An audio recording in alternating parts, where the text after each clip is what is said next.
So I'm guessing that it's showtime. It says recording started. Oh yeah, we're early for once. Hello everybody. I don't think anybody's here yet. Hello. Let's see. People who are watching the live stream will be happy to hear a hello. Yeah, I don't think anybody's in here. So we'll give it a minute. That's okay. Ooh. No, it's because everyone's like, ew, it's the mentor. Yuck. Oh, Swamp TV's here. Hello, Swamp TV. Oh, how's it going? What up? Swamp TV's been here for like all of the live streams. So yep. I'm super excited. Oh, it's a brother-in-law. Oh, this is your brother-in-law? Dave. Oh. Yeah. Dave. Hey. Sorry, I'm pulling up YouTube over here so I can actually like live monitor comments. So Oh my goodness. I'm gonna crack my Dr. There we go. Pepper here. When I pulled up the live stream on my iPad, it started playing our audio from 10 seconds ago. Ooh. So I was like, whoa. Yeah. My brain can't split like that. That's fair. Hey, Charlie's here too. Hey, Charlie. Oh yeah. Nice. Watching Camera Buff for the last minute homework for a short film finishing up. But I can take a break. Happy to have you. Awesome. Welcome you're here. Aboard. We were literally, it was funny. We were just joking like, oh, we started early and no one's here. And then Swamp TV popped up and then Dave and then you, Charlie. And it's like, hey, we got people here. This is awesome. This is a party. Yep. We don't have Zach this week. I think that's the one thing we're missing. We don't have Zach this week, unfortunately. Zach's our looking. How dare he? I know. I can't believe he would miss a live stream. I can't believe he would do that. Yeah. What kind of bastard would do that? Yeah. Not me. I am going to step away for 5 seconds. Not to get down to business, but to talk about the business. I've been looking forward to this live stream the most, I think. Because someone whose name rhymes with Kathan Nash has not done a director's commentary, has not released behind the scenes materials, has not spoken about the mentor in depth in public. So I am very much looking forward to speaking with him tonight. I will have things to say here in a moment. Oh, you better, or you're off the stream. What if I was silent the entire time? I'm going home. It would just be, then it'd be 2 hours of me screaming at you. Like, answer the question. And Speak. Like, it'd be one of those things that goes viral, like man screams in like Discord server or whatever. For 2 straight hours. Yeah. While like, Nathan just weeps. What if I just like left the stream so you guys could come up with fan theories about the mentor? That would be hilarious if Nathan wasn't here. Whoa, we can have comments popping up like that. Oh yeah. I like to in the future. It's kind of hilarious. Charlie, that projector. Oh, sorry, we're talking over each other. Go ahead. I was gonna say, Charlie, your projector setup that you have in the video you sent was really cool. I'm a little jelly.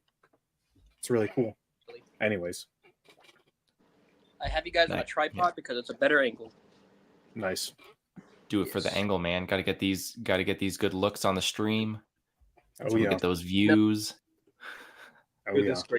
You might see a couple cats running around in the background of this video. It's Caleb and a cat. Yeah. Oh, where did I put my wallet at? Oh man. Caleb in his cat costume runs past with the wallet in his mouth. That'd be so. Stop it. There's something magical about projectors, I think. You know, I have like a 4K TV. It's really nice, but there's something special when I set up a projector and I'm like watching something, even if it's worse quality. I'm like, now I'm at the movies. You know, there's something about the like the effect of watching the projector makes it more movie like. Well, what's that word called? Oh, there's a film school term. Film school. Cinematic. Is it REM? No. Never mind. I'm trying to think. Never mind. I think this might be a nice, cool place to talk about too, for next week, because we're right now it's our final live stream leading up to the Little Black Submarines premiere, and next week when we premiere the movie, we're gonna screen it in Yakima. It'll be released on YouTube at the same time, so you could watch along. And then after the movie's out, we're gonna do a live stream Q&A session, and I don't know exactly how that's gonna work out. I mean, I'm assuming. Jesus. Oh, there's two of me. There was. Yeah, I don't know exactly. In theory, it should go simple, but there's a chance we might be scrunched for time next week, and there's a chance that like we might have technical difficulties. But we'll probably talk amongst ourselves. But if something goes horribly wrong at our live stream next week, we might hop on over the weekend or maybe the following weekend, like you were saying last week, Nathan, and do like a LBS debrief for everybody. Because honestly, that'd be cool. That's all I could say. Hello, Alex. Glad to have you. That preview for Murano looked awesome. I'm really, really excited. I haven't had a chance to see it yet. It's very Me good. neither. Yeah. But knowing how it's been, it's going to be great. Jordan. Oh, you two just synchronized sipped right now. You wish. Yeah. I was going to say, I will be getting a Dr. Pepper at some point in the evening, but I've been feeling a little tired of these live streams, so I'm drinking a little coffee. Someone stop him. Yakima man goes insane. Drinks tea and Dr. Pepper. These 23 flavors weren't enough for you, huh? I need the 24th. You just need the... Yeah. Oh, man. Coming tomorrow. Wait, is the movie coming tomorrow? Oh, no, because he's in the future, because he's in Australia. Because it's the 21st, right? He's in the future. Those Australians are all Time Lords over there. Am I wrong? Isn't the release date the 21st? Or am I totally off? He can't answer you. There's a delay because he's in the future. There's a delay. I know. It's like Interstellar. Actually, that reminds me. I have to send a link really quick. So hold on. No worries. I'm the actress Rebecca, who's in Smoke Break. She was like, "Hey, could I get a copy of the movie to download so I could use it in my reel?" And I was like, "For sure." And I was waiting on Google Drive to upload. But yeah. Very cool. Very cool. He answered. It is the 21st. In the future. So that's 2 days from now, then. But he's in. Well, he's in tomorrow. No, he's in 2th day because today is Friday for us. And but it's Saturday Sunday. For him. No, yeah, he says Sunday the 21st. Ha ha. Yes. 20th in the UK as well. Wait, how does that work? How's the? Hold on. Because they're on either side of. Oh wait, I'm an idiot. No, wait, never mind. Because it's coming. We're the across, last. We're the last. Yeah, we're at the end of the thing. Hell yes. Doom Productions discovers the flat Earth theory is inaccurate.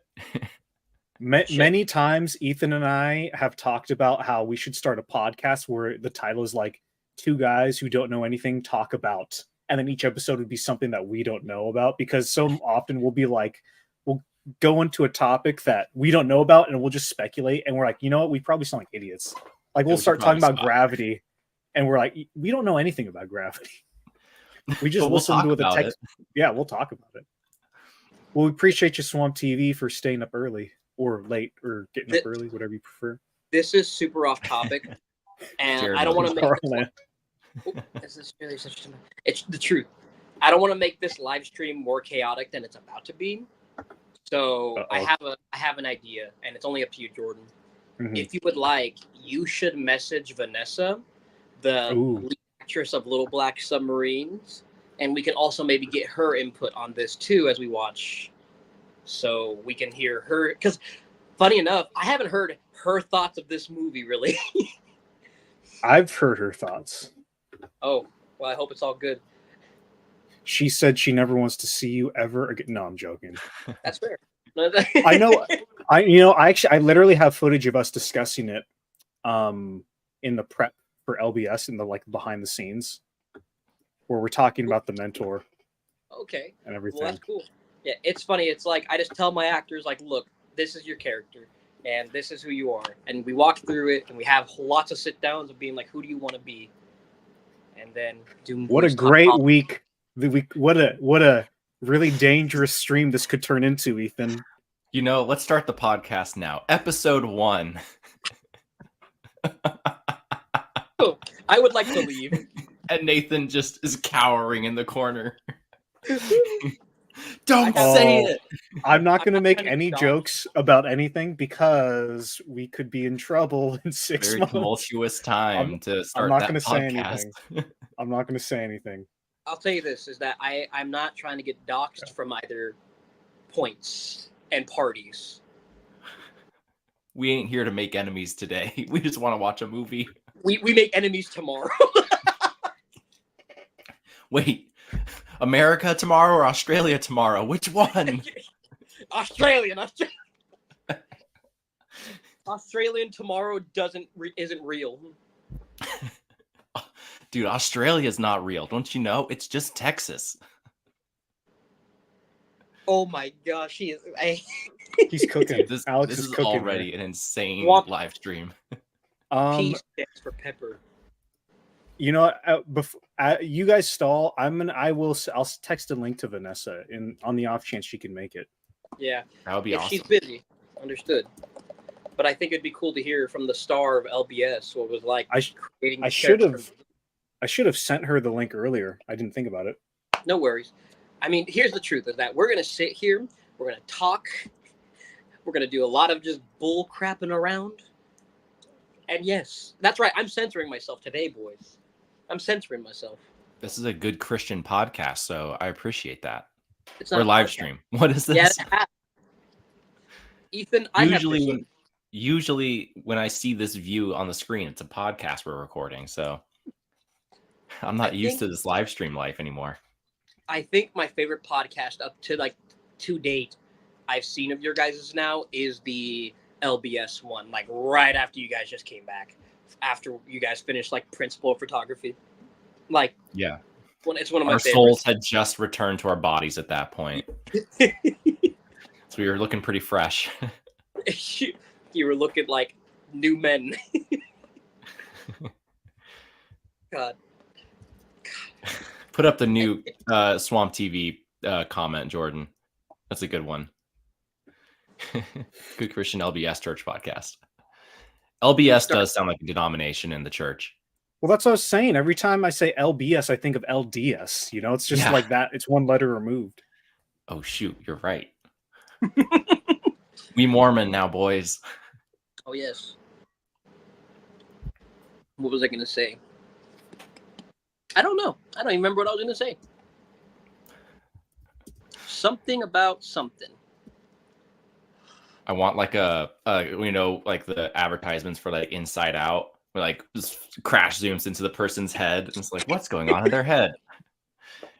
And all your thoughts are like, we need to say something quick. We need to thought. All the most heinous things are being suggested, and then one thought's like, what if we don't say it?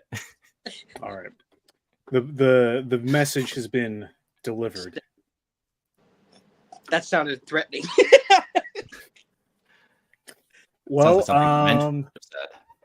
we don't want to dilly-dally too long. Shall we just get started?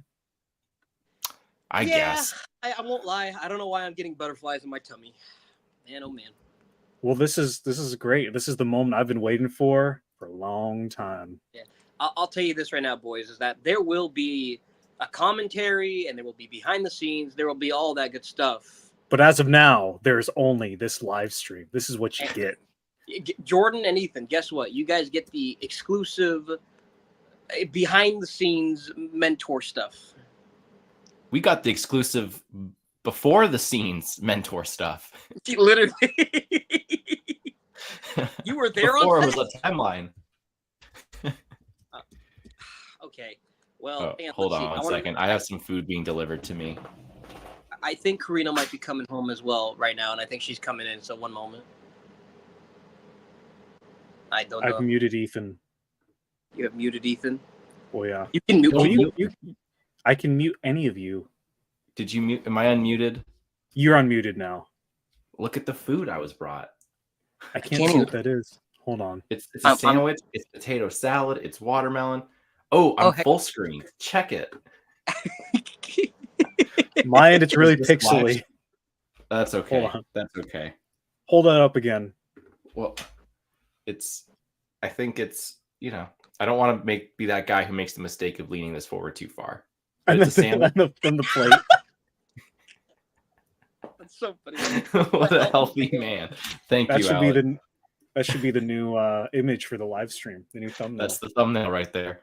Oh, hell yeah. Yeah. Well, get the mentor out of here. Yeah. All right, folks. Actually, okay, wait. I'm so sorry. Go ahead and mute me real quick. He's just asking to be muted. I promise, folks, we will get started here soon. Dude, instead of muted, I think we should change the slang to canceled. Can you cancel me real quick? Let's just cancel everybody. Only 20 comments on this thing. Why aren't there more comments? I'm gonna leave a comment right here. What should Doomed say? Here from the I don't even know. Stream.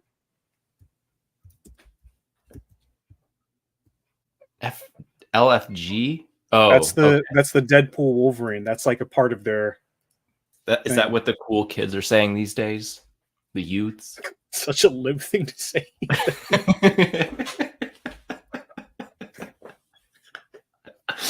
Oh, we are going into politics. Shoot! Abort! That's a choice word you just used there, Ethan. Oh no! Oh boy. Guys, we just wanted to watch The Mentor.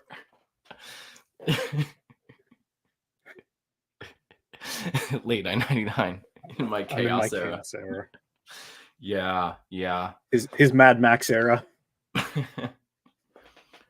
Wait, Ethan, have you seen Furiosa yet? No. I haven't seen anything. I haven't seen Long Legs. I haven't seen Furiosa. I saw the TV Glow. I haven't seen nothing. Well, Ethan, you have the thing I sent you with. I know. Okay. It's there when you're ready. Is that a good movie to watch? I saw the TV Glow. Is that a good one to watch on a laptop?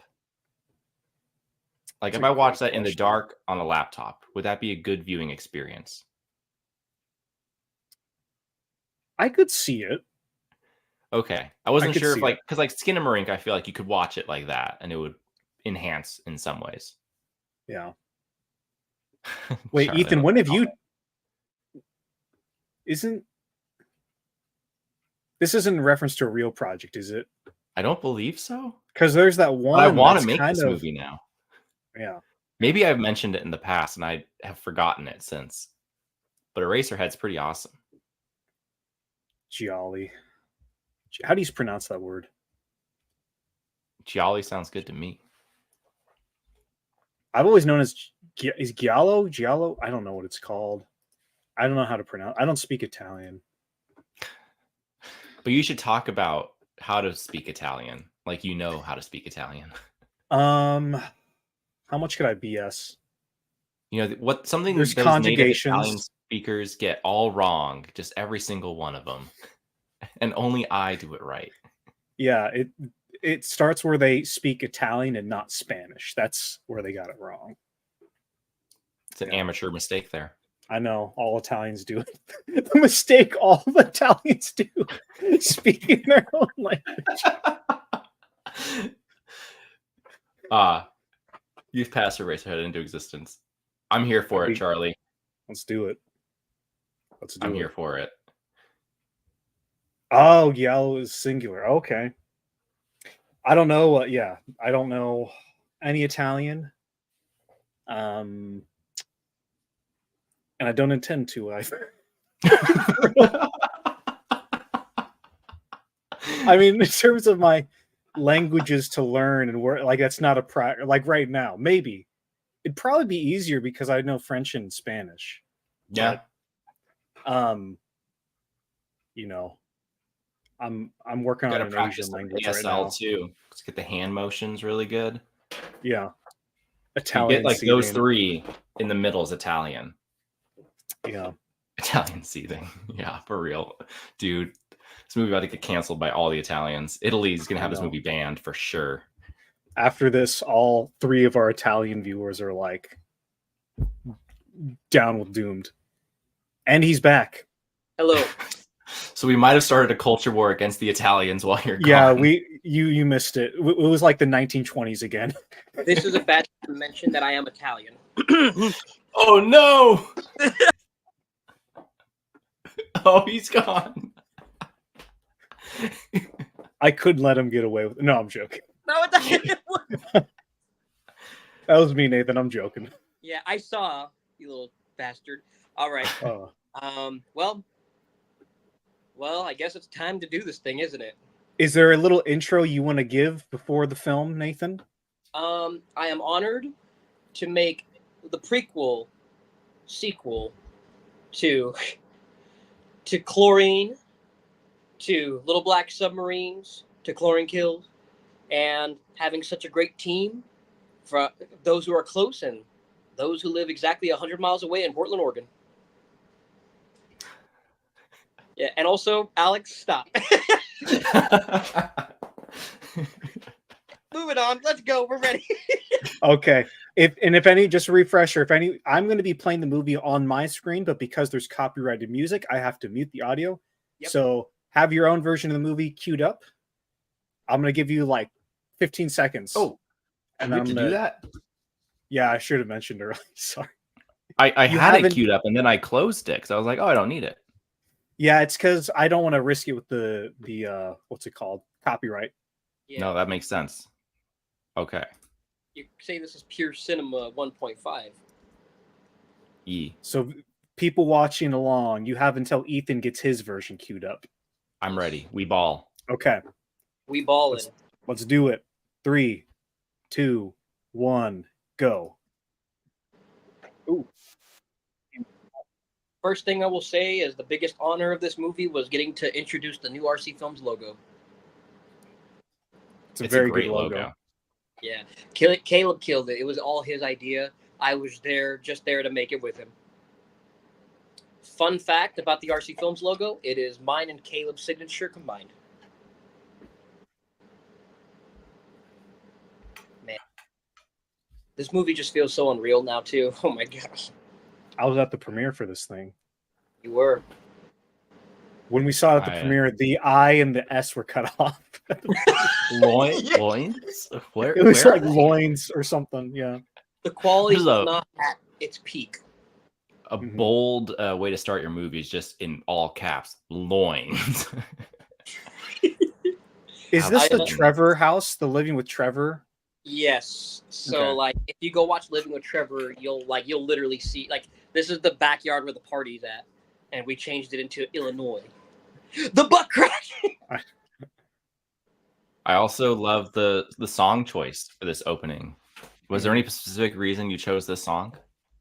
Well, those who were there last week at the short films, I chose this from our short, Ethan, the pickup. Mm-hmm. At the end of it, there was the Good Mr. Square when we are driving off.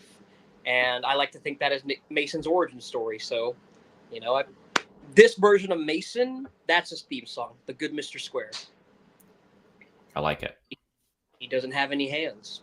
What can you say? The very first stuff that we ever saw from The Mentor, I believe, was we came up for the Yakima's Doomed premiere. Yeah. And you guys showed us this full thing because this shot, it's like a 20-minute take. Yeah. And you guys just showed it to us all then.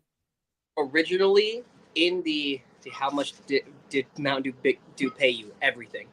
I will say when originally in the movie, every single time you see Caleb and I together, it was supposed to be 10 minutes of just that at the beginning of the movie, but it just felt too long. And then I think it was you, Jordan, who was like, "Oh, it'd be interesting to see it cut up throughout the movie." Mm-hmm. I don't know if I said that, but I'll take credit for it. Sure. It was a good decision. Yeah, Thank you. Yeah, I thought Nathan's character said this isn't going to get me canceled, right? He's talking about the live stream in this scene, believe it or not. Oh, I believe it. What was when you guys sat down, because you improvised this whole thing?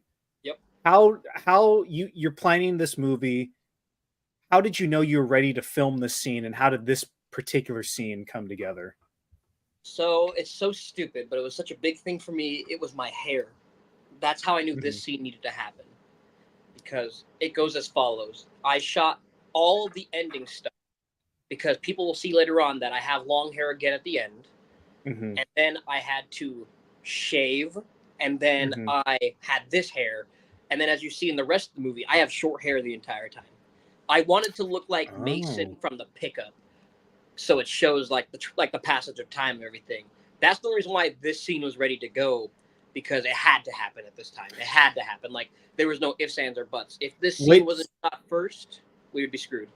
So you shot with the stuff with the beard. Did you shoot that first in production? So when we get there, the ending from the time jump is the first thing that we shot. And then we shot the beginning, and then we shot everything else. I assumed you shot it in chronological order. That's really interesting. That's cool. I didn't know that. Well, here we are now. And some of the earliest stuff you shot, Nathan, was the stuff we shot together that ended up not being used, but we shot like an alternate ending, basically. I mean, alternate shots of what was basically the same ending. If you still have it, that footage, I would love. Oh yeah, right. For those of you who were here for the shorts last week, that's Caleb's dead body. You guys did a great job at making shots that look like they fit into the geography of that other chlorine short.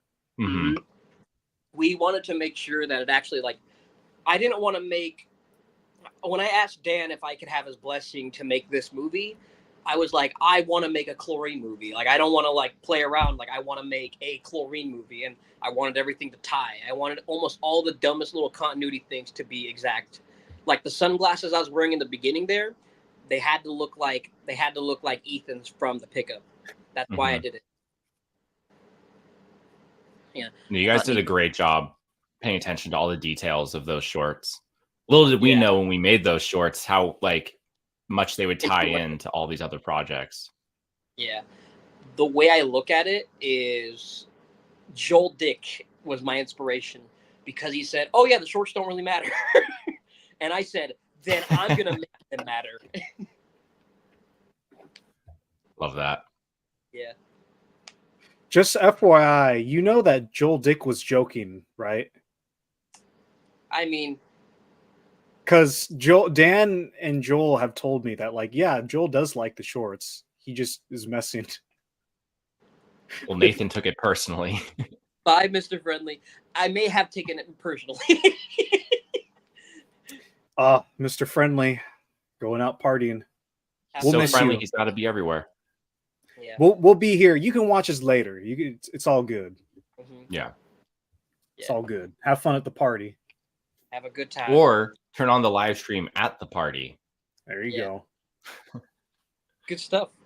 So I actually would like to start talking about this next thing that's about to come up, though, because little did we know what this was gonna do right here. Oh yeah. So this is cameo of the year. That's a familiar. It is funny how much like we were planning in terms of like if we would make LBS, like we were like, all right, then we're gonna do this shot here. Yeah. Like I remember those conversations, Jordan. Like, how did you guys plan this scene out? Go into that. We gunned it. We shotgunned it. Because this was all improv, right? This wasn't scripted, Jordan. No script. Yeah. Yeah. I was gonna say basically, we were at the Buffalo Wild Wings, and I was talking to Jordan. I was like, Jordan, if you have a chlorine character, we might be able to fit them into this. And when the hell were we at Buffalo Wild Wings? I don't remember. There was a time you ate a bunch of wings. I remember this. No, that was during LBS planning, wasn't it? No. I thought it was LBS plan. Okay, this is the doomed. Okay, so here's what happens. I remember this now. Let's see. Bye, Mr. Friendly. Thank you so much for watching the stream. We appreciate you. This is a reshoot. We did this reshoot. Sorry, this is so off topic, and then we'll go back to the thing on topic. This shot was done during the shooting of LBS. That one right there, that just passed by. I have the BTS of that. Yeah, me too. It was a good day. I'll make this quick. Me and Caleb were already at Buffalo Wild Wings, and you boys were off doing something else because I remember this. Okay, I remember this now. And then you met us there, and then it was like, oh, if we're gonna do this, we need to do this quick. You go out and you buy a shirt that you're like, oh, this is my character's color, and then we go off and we shoot this, and basically you give me a rough story of like how like what your character was at the time, and how it kind of changed over time through LBS. Right. Yeah, but I wanted to drop you in there, Jordan. I wanted to set up your movie. I appreciate it. We filmed a lot, so, and what you see in the movies, it's interesting because it's really just a fraction of the. Yeah, because we shot several takes of that bit, and we would drive around the neighborhood for real. So exactly. It was like what we had. Like I would imagine for you, the challenge in editing is like, oh geez, all this great. Well, I'm assuming it's great. Maybe it wasn't great. We have all this footage. How do you pick what to keep in and not what to remove and all that?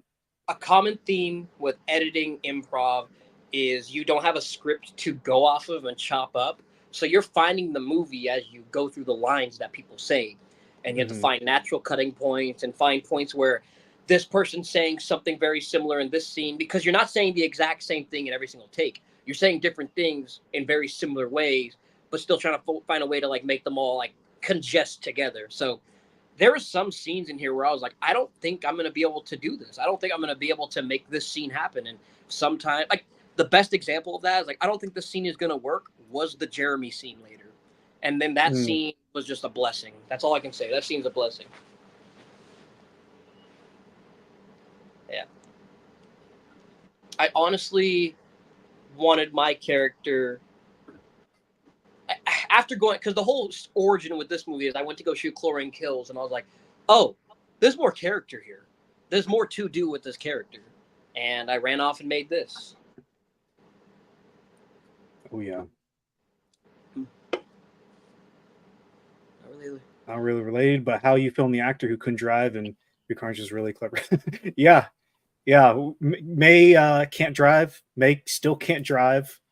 But we love May. They're awesome. And so, I was like, the character really needs to drive, so we're gonna just do it the old school way. Just move lights in front of the car and shake the car too. I think Ethan, you were probably on lights. I was probably shaking the car.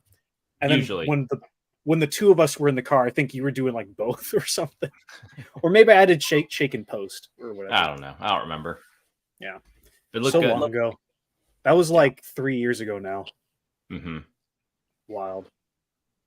I was just hanging out with May not too long ago. We were like, got to get the gang back together. If they would be down, there's movies in the future I would love to have them in. That's all I can say. Yeah. Oh, yeah. Let's see. This is so meta right now. I'm watching Nathan watching himself watching Joel Dick on his phone. And Joel Dick is watching Nathan. So, yeah, it was cool to get the Enforcer into the Mentor. That was pretty cool. How was this stuff shot with Joel? Were you guys shooting at the same time? Joel just so happens to own a T2i. And it's the exact same camera we shot with. So it lined up perfectly. And basically, the phone call you're hearing is a phone call that we did.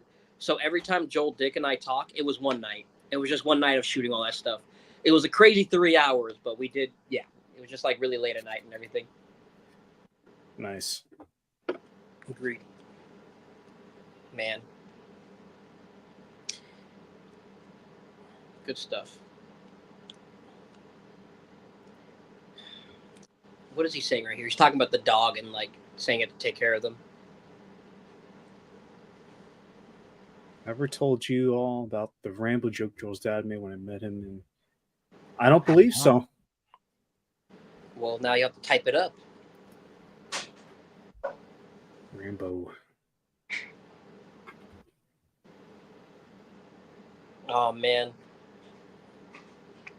I always was scared that people were going to think this beginning of the movie was too slow, but I chopped it down as much as I possibly could.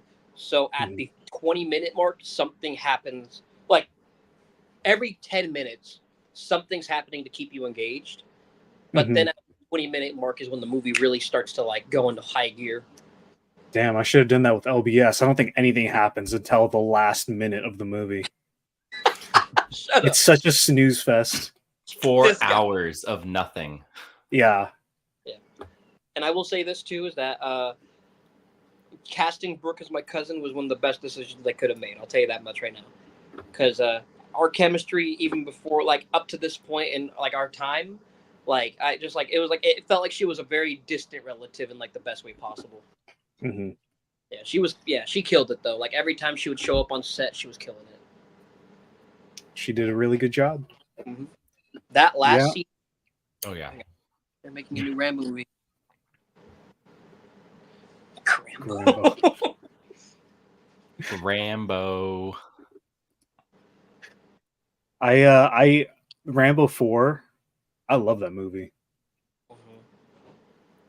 I enjoyed the last one too, like the most recent one. It's fun. I've never seen a Rambo movie.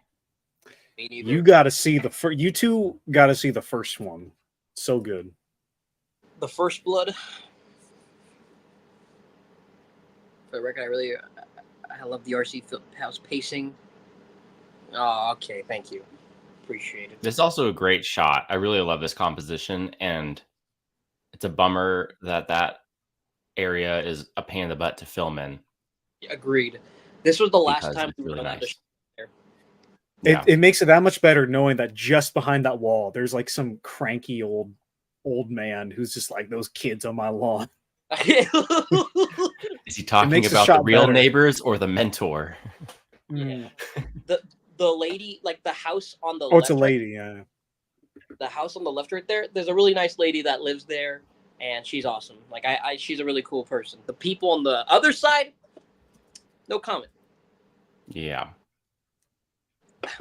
Just in case they're watching this. I will say, I don't think this spoils anything. We were supposed to we lost this location because of that in LBS. Yeah. We were going to use this house in Little Black Submarines, and we used the inside for a scene, but we didn't, because there was so much that was taking place outside. We just made the call to I tried my best. Do a different house. I tried my best to get it for y'all. It was just something where even parking outside with the amount of people we were going to have just wasn't possible. Yeah. And the amount of moving pieces, we weren't going to have any freedom, and we were going to be screwed at the end of the day. Yeah. No, it was the right call. Yeah. Okay, so I have a question. I have a question about this sequence. Mm-hmm. How much time do you think passes in this sequence? During this montage, yeah. This is very strange, but I would say a week or two. Because, like, this is just Mason trying to figure out who the fuck he is, basically.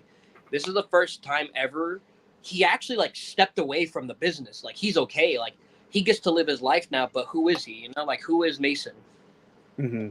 That's kind of like the whole point here. It's like, I'm just trying to try life. And this is me. Like, it's like an alien coming down to Earth trying to be a human. It's like, oh, let's play board games. And let me hang out with my cousin and sit on this spot that me and my cousin hung out at.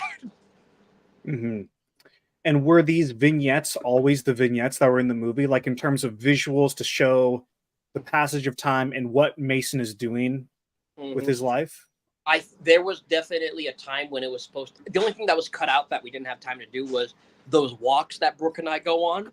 I wanted to get another one like that, but I just didn't have time, and her schedule was very difficult, to say the least.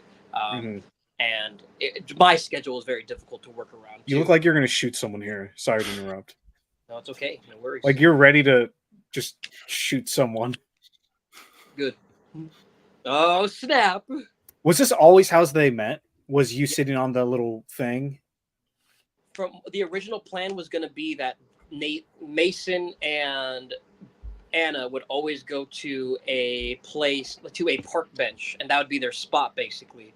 and then Alvaro just happens to meet them. But I thought it would be even more like strange for Alvaro to meet, like just the fact that Mason just sits right in front of Alvaro's house.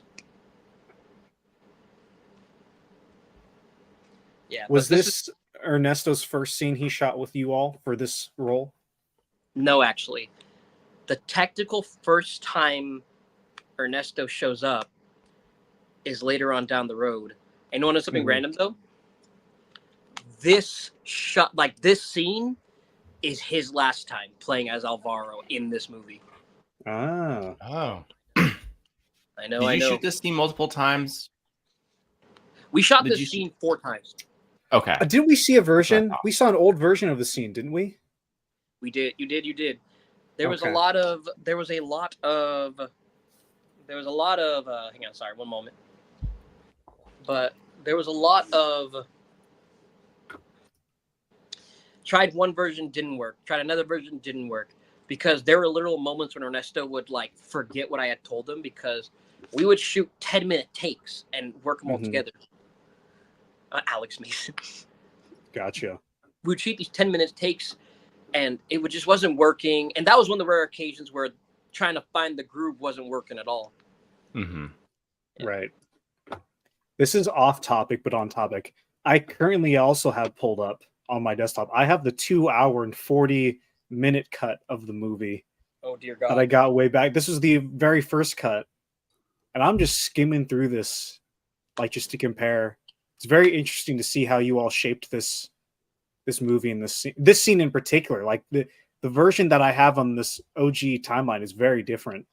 Yeah, it was a very long movie that first time, and it just was slogging on. There was a lot of stuff that just wasn't working for it. Where this one, I will toot my own horn. It's like butter, honestly. Mm-hmm. It's like this movie just flies by, which is crazy. The fact that we are now, what is it, 20 minutes in right now, like you feel the time because of the story, but you don't really feel the time because of the pacing. Looks great indoors, especially this scene. Is this all natural lighting? Yes. This is all natural. TQIs. Those Canon Rebels have great color codecs. They're really good. Yes. Looks like we got David in here. Yes, we do. Hi, David. Good to see you, pal. Yeah, that is kind of a funny one. I make the shot I'm taking you out to lunch. Mm-hmm. We needed to force them together somehow. And then he takes him to, like, then it's Carl's Jr. I'm taking you out, and he's like, you're in my couch. Here's some fast food. Would you believe me? You got me? Duped. Would you believe me if I told you the reason why we had Carl's Jr. in the scene was because I bought Ernesto lunch that day at Carl's Jr.? I believe it. Yeah. That's the filmmaker way. The truth. This is off topic. I'm wondering if anyone has ever noticed it. I do the chlorine zoom here, like the post zoom, and it's happening very slowly right now. Yeah. A digital zoom? Oh, I love those little digital zooms. They're good. You ruined the entire movie. Let's turn this off. I will never watch it. No, I'm joking. Yeah. The best thing that could have happened here. I don't know if this is anyone's first time watching it, and if anyone's watching this live stream for the first time and hasn't seen the I'm just gonna not spoil anything. We're gonna watch it as we go.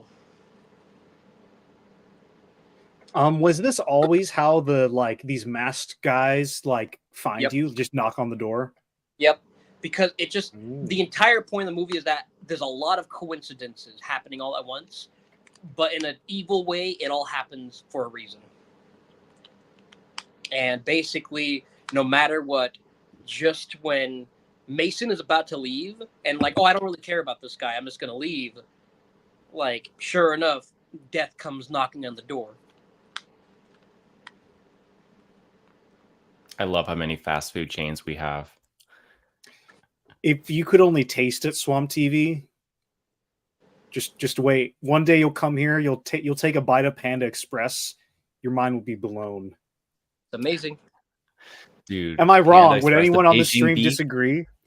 It's amazing. Panda Express, that's top tier. That's good stuff. One of the best. That's bomb. many editing sessions of Little Black Submarines fueled by Panda. Literally, it was either Panda Express, or Chipotle. Taco Bell. Oh yeah, Taco Bell.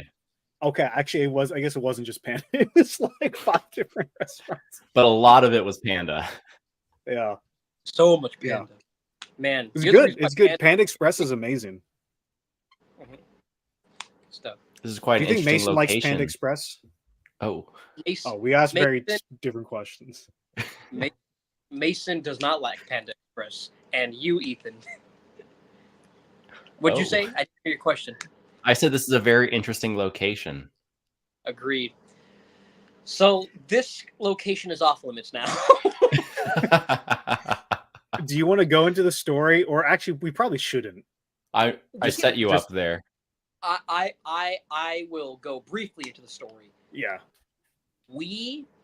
This is all I can say is we asked for permission from the person who said they were the owner of the house, and we were told that they were the owner. Other people thought otherwise. So things happened. The movie's still up. That's the blessing here.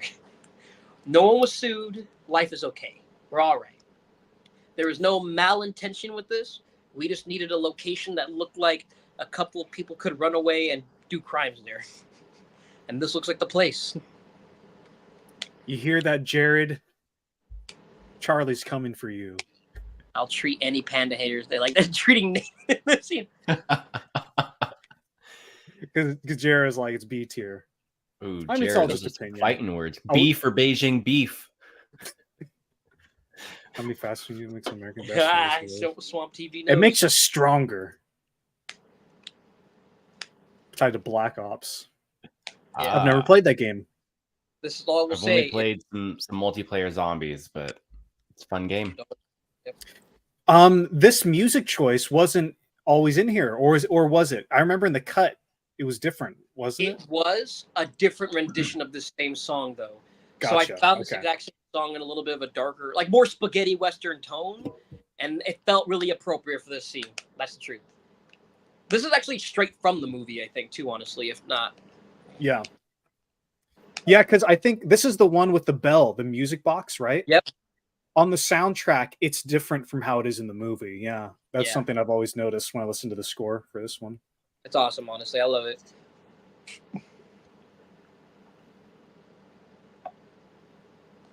Goodness. You guys cut Lorenzo's shot where he shoots up the camera.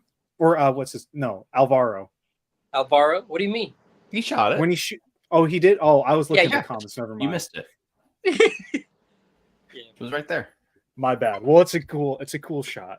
It's a good shot. Yes. We should steal it. This is off topic. The bad and the ugly is my least favorite. Leone. The good, bad, and the Here's ugly. the thing: is his movies are so good, like I can believe it. Like they're all of his movies are just that good. So like, yeah, I could see an argument for any of the other ones. Yep. Yeah. Oh, you're more responsible than me. About what? Oh, I missed it. I missed a question here, Charlie. Do you personally consider The Mentor to be a Western, Nathan? Yes. Like, this is all I will say is that I was like, I want to make a spaghetti Western, if not a like Logan style neo-noir Western. All I know is like whatever it ended up as, no matter what, it was going to be a Western. Yeah. Nice. Who are these actors, by the way? So my actors for that scene was, let's see, Once I Found Trolls War 2 of I know in my section I cried last. Goddamn. How did LBS obtain this location? Who are these actors, by the way? Bob. Bob is how we obtained the location. Yeah. The trouble happened after The Mentor had come out, and LBS was... We had already shot LBS, so yeah. Who were those actors? That was Nick and Tony, my coworkers. And for 3 months straight, I told them, hey, do you want to be in a movie? And they were like, But like, what if I told you you're going to beat me up in the movie? And they were on board. So, first time noticing the cross dissolve. So, how? Never mind. You were going to say something. No, go ahead. No, speak. I was gonna ask, in terms of directing Ernesto, how do you direct Ernesto? If anyone wants to direct, how do you Ernesto. challenge, or how do you channel that man's energy? So the way it's a lot of patience for one, because he doesn't have any. You go to him and you're like, this is what I would like the scene to be. You tell him, hey, I want you to be very sad in this scene. And in the scene, he will say, I am very sad. And I'm like, no, hang on. Show it more with your face. And basically, it took a long time to get it. But after a while, Ernesto and I finally found the groove. Mm-hmm. But here's the best way to do it.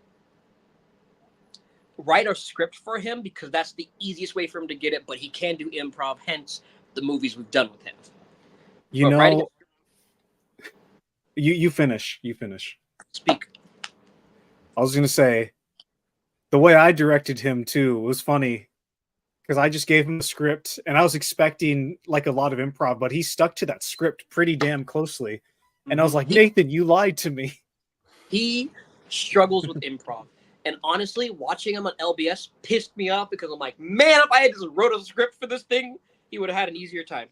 Mm-hmm. I will say this, Ernesto doesn't believe it, but he is one of the best improv actors out there, and he kills it.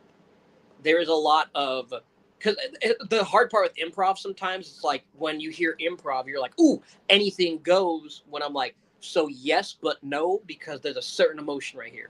Like if someone just got shot in the head and something really sad is happening, you don't want them to be going, oh my God, that's so sad. He wouldn't do that per se. Sometimes, though, we would get a little lost in translation. And sometimes he would get to those places somehow. But he would always find a way to bring it back. The farther we went into shooting The Mentor, the more he got the character. Mm-hmm. That scene right there that we just watched, the first scene he ever shot was that scene. But the one you just saw right now was a reshoot, because we were still trying to find the character. Gotcha. Yep. Address this question, because I don't know. Okay. Let's see. Oh, is that the first on the screen? Is that the first cross dissolve in the chlorine universe? Nope. The first cross dissolve is actually in chlorine. That's the crazy part. Like if you go watch chlorine, I forgot where it's at, but there is a cross dissolve in there. Like okay, so here's where it is. It's in the scene where he's sitting on the lawn chair and watching the fireworks, because the cross dissolves from the fireworks. Mm-hmm. Yeah. Gotcha. I thought I did it first, but I was very much wrong. And to answer your question, Alex, yes, he did. We all did improv for ours, and he did do that. He's gotten better at improv every time we use him. I guess the hardest thing with being an improv actor is by the time the project is done and you're done shooting, it's like, oh, I just found the character finally. I just got there. He literally said that when we finished shooting. Yeah. Oh, I can sympathize with that. My thing for folks who are trying to get into improv acting, if you have an outline in front of you and you know the entire story, just imagine where your character is at each moment of the movie. Like if you can't find a script so you know exactly what you're saying, which gives you an idea of what you're feeling in that moment, just instead of looking at each individual scene as just like, oh, I will react like this and I'll react like, just how do you feel in that moment? Like in that first scene when I come in, when I first come in from the airport, I feel a sense of emptiness, and I feel that emptiness until maybe this point when Ernesto drags me in. Like there's suddenly a purpose, and now that's the reason why. Like someone told me that they don't understand why Mason fully wants to help Alvaro here, but it's just oddly enough, there's a sense of purpose right here. Yeah. Also, I just want to point out, I love the background of Joel Dick. He actually went to Rome. He went to Rome. Well, it gives me some weird Godfather vibes. And I love it for that. A youth pastor.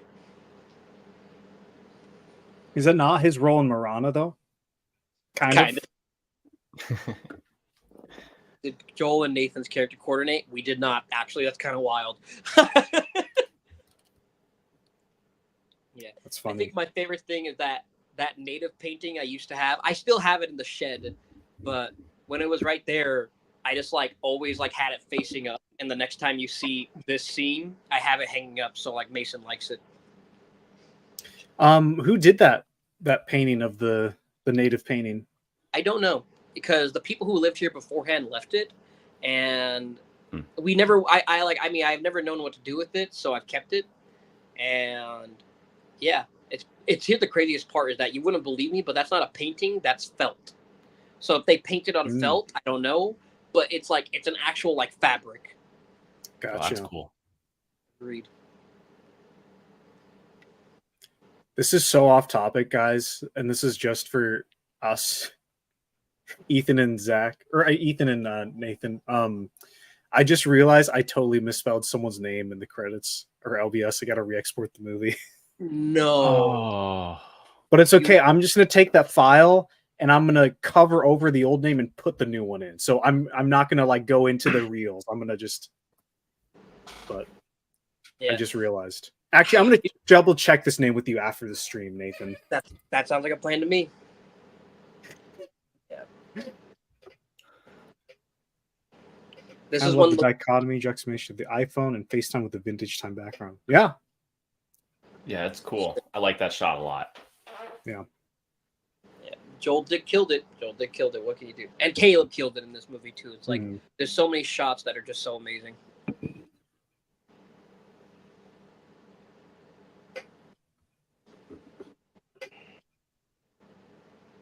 I'm so lucky this movie fell into place, honestly, because like there were so many things that I was just afraid, because this is my first time directing anything ever and editing anything. So just the fact that it fell together is just like that it came together. It's just very lucky.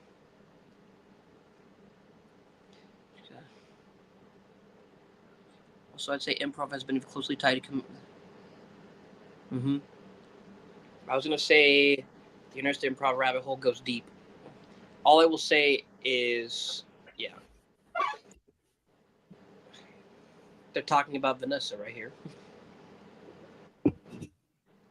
I was going to say, so for the improv thing, a lot of folks imagine, like, there's definitely improv troupes that are mostly comedy, but I think improv is something that it can be very dramatic too. I mean, Mentor is a living embodiment of it. It's like, or any of Joel Haver's stuff as well. Yeah, exactly. I mean, Dan's stuff, Joel's stuff. I mean, a lot of the folk filmmaking community is improv because it's just easier that way. I mean, don't get me wrong. I wish I could write movies, but I think it's hard for me to do it. That's why Caleb and I co-wrote Hotel. I love writing, but doing it by myself is a little difficult. This is one of Ernesto's best acted scenes in the movie, in my opinion. Of course, next to some more obvious ones, but like, this is one of my favorites because this is when he really understood the character at this point. Like, he literally, this is a reshoot. So this is post most of principal photography for the Mentor. Like, he got it. Like, this is him as Alvaro. Like, he gets it. I have some beef with you with this scene though, Nathan. Okay. You cut one of my favorite lines. I do know that you cut it because I went back in to check when I realized this. Which line is it? There's a bit where Alvaro's like, it's six guys and one woman. Yep. Do you think you could kill a woman?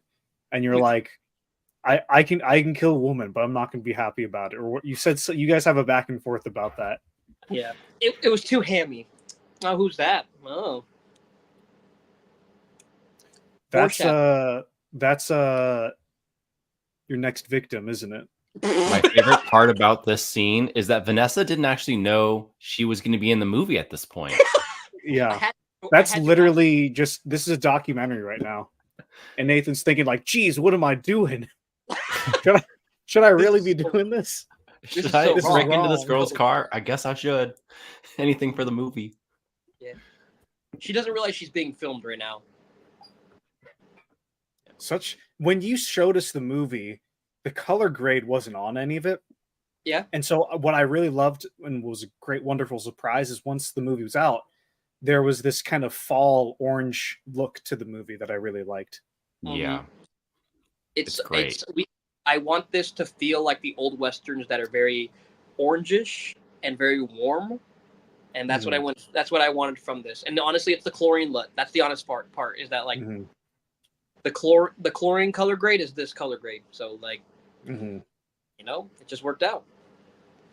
It's a good color grade. That is a good line. Rip to it.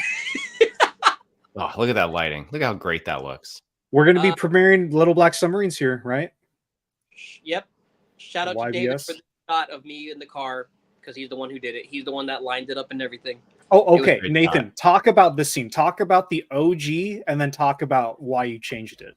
Yes. Because this scene was very different than like in the original cut of the movie. This is the last thing shot for the Mentor that wasn't that added in shot that we talked about. Like, this is 2 weeks before we start shooting LBS. So I call it the Gloria refresher. You know? Yeah. And it was cool because I was like, Vanessa, you know this character now. You have been studying this character, and now you get to restart the beginning of this character in a new way. So she kills it here. The original version of this is that she's like, we're in a parking lot. I walk up to her. I don't break into her car. And then one thing leads to another, and she nearly beats me up with a baseball bat, to put it simply.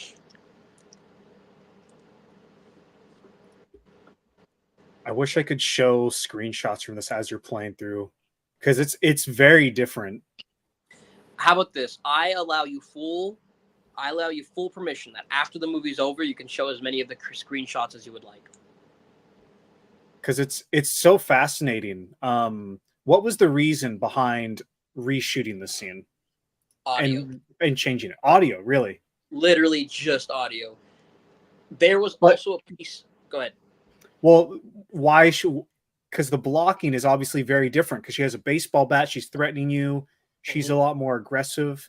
What was the reason for that change? There is a big story reason why they're now too. It's like on a technical level, we had to go back, but just by pure luck, and I half expected Nathan be in the back of the car. I'm not that creepy. I just break into her car. There's a difference. So she's very threatening in that first scene because I'm like, okay, I want her to like be a strong woman who can like just handle herself after living with a dad who was a bad, terrible person who kills people. But then it hit me. It's like she's still reeling in from that trauma. She's still reeling in from all of that mess she had to walk away from. Because you see her in LBS. She kills it. She's fucking like, she's a force to be reckoned with in that movie. But she had to start here and build her way up to that. And I feel like starting her at this very vulnerable moment and then moving her up to LBS, it makes she becomes an LBS even more special and even more powerful. Honestly. I actually did rewatch this scene this week. I'm in love with it, honestly. All I will say is I know, but someone else is that stupid. Oh dear. Hey. Let's start going to LBS spoilers, right? Okay, let's talk about it. One of my favorite moments. I am so glad that I got to create one of the best RC Films moments. And like I may be in the wrong, but this killing montage is one of my favorite things that we've ever gotten to do, like ever. It's a pretty good sequence. Got a lot of laughs at the premiere. Big reactions. Going into this movie, I didn't think I was gonna make a movie that was gonna be funny. It was gonna honestly be too damn dramatic. But because of Ernesto and his whole like vibe,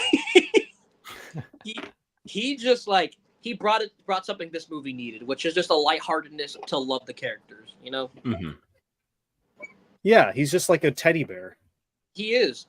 The one from Toy Story 3. You literally don't realize that he could kill you. You know? Like, the fact that he's already killed 2 guys on screen at this point, and the fact that we're just, like, loving him to death at this point, you know? Yeah.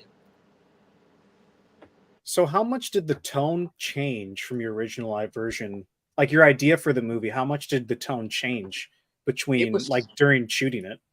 It literally was supposed to be as dramatic as Chlorine in my head, like as like dreadful. But because of Ernesto and the improv style, Ernesto just brought up a lot of comedy to this movie. And honestly, at first I was like, oh God, this isn't what I wanted. But because that I was willing to adapt, it changed everything. Like the movie changes because of the characters and what people had to add into it. So it was something where I was willing to make this movie whatever it needed to be because of what we were all saying and not just what I was saying. This is our Trevor origin story here. Yeah, this is how he became the Trevor. What was in the coffee, do you think? Chlorine. It's chlorine. Yeah, I don't know. I like average Starbucks experience. I just bought him Starbucks. It was just like a normal, like just black coffee from Starbucks or something. Yes. We finally got a role that wasn't Trevor in RC films, which is crazy. There's a fish in the percolator. This was always in the movie no matter what. The tone of it changed, though, because originally it was supposed to be very dark and dreary, but now it's like, oh, these two are becoming friends through killing. Isn't that cool? Isn't this and then lovely? you rewatch the movie, and then you're like, oh, wow. Crazy. So for context... Sorry, that pen. Yeah. Off topic. Sorry, go ahead. I was going to say, this is the first sequence that we've always talked about. When Nathan showed us stuff from the mentor, the first stuff he showed us was, well, one of the first stuff is he would show us these shots from the mentor and like press play on Spotify with the song, let the shot play out, and then he'd press pause on his Spotify. Then he'd go into his Finder on the Mac, find the next clip, sync it up, press play on Spotify and his computer at the same time, let it play, and then press pause. And he did that for all these shots.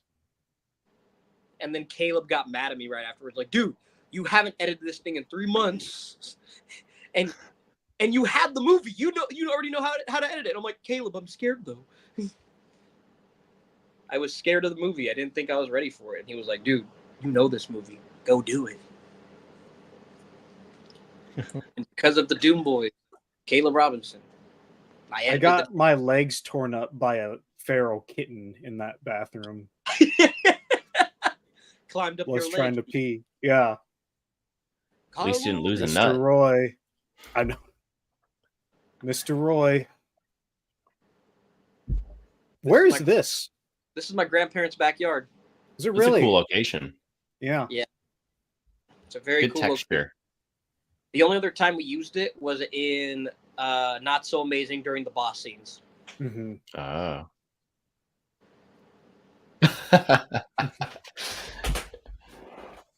I wasn't sure how we were going to do this shot, and the way it turned out was great.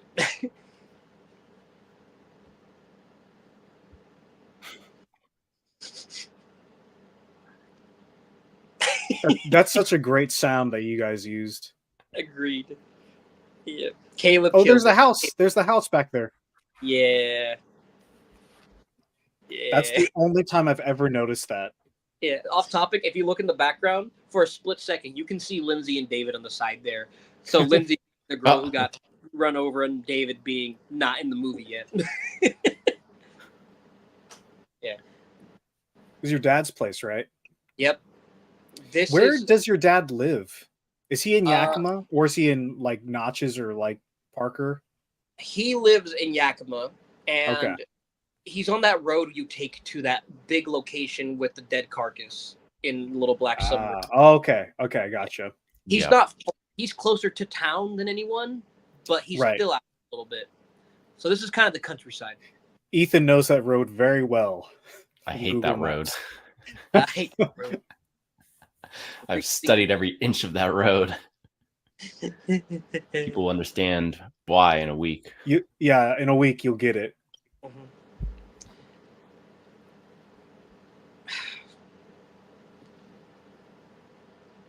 one thing I don't think I'll ever get to do again, depending on the movie, but just kill your dad. No, hang on, wait. Don't worry, there'll be more opportunities for that. But anyway, you're embarrassing us in front of our crushes, like Caleb, I think. If you didn't notice us in the background, Nathan, then you did a great job. Thank you. Thank you. This is all I will say.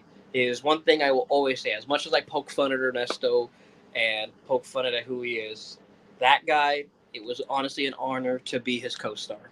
And I'm glad I could give him such a crazy role, and I'm glad he just took it and ran with it. Like, he just killed it. Like, Ernesto is honestly like just so damn good. I like how you guys are both wearing gray t-shirts. Which was pure coincidence, by the way. You guys are overlapping. You're BFFs now. We're becoming this right now. Mm-hmm. Also, Jordan, this is totally off topic. You need to have Ernesto on an episode of Cinema Snacks. That'd be great. Although I'd probably get kicked out of the theater if we snuck in what he wanted to sneak in. Oh snap! Oh snap! Oh snap! Man, time who for that? Who be that? It's David Lynch. This is Lee. Let's see.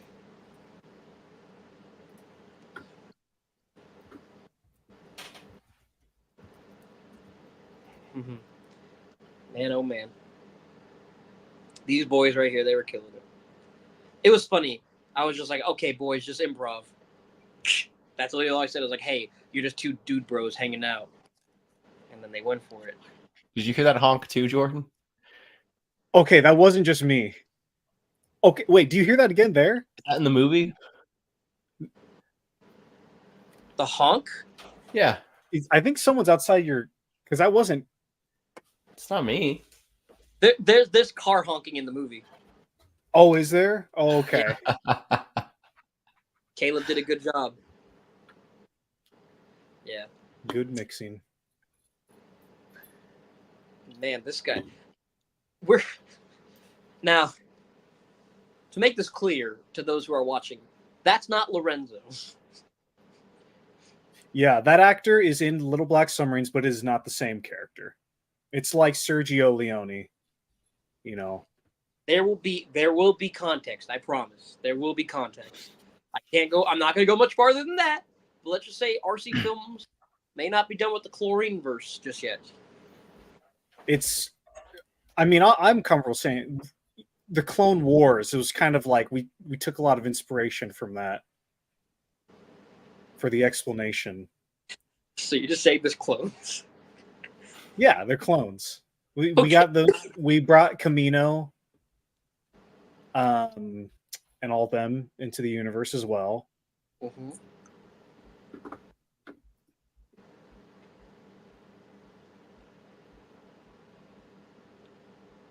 This looks like a painting right here. Oh my god, you're right. Such a good shot. Liam is so good. I want to put him in more stuff, but he lives in Seattle, and I wish he had more. Yeah, I wish he had more time in this movie to shine. It's just that this character had just the right. It's like if I had more ways to put him in, I would have, but I literally couldn't push him any farther than I did.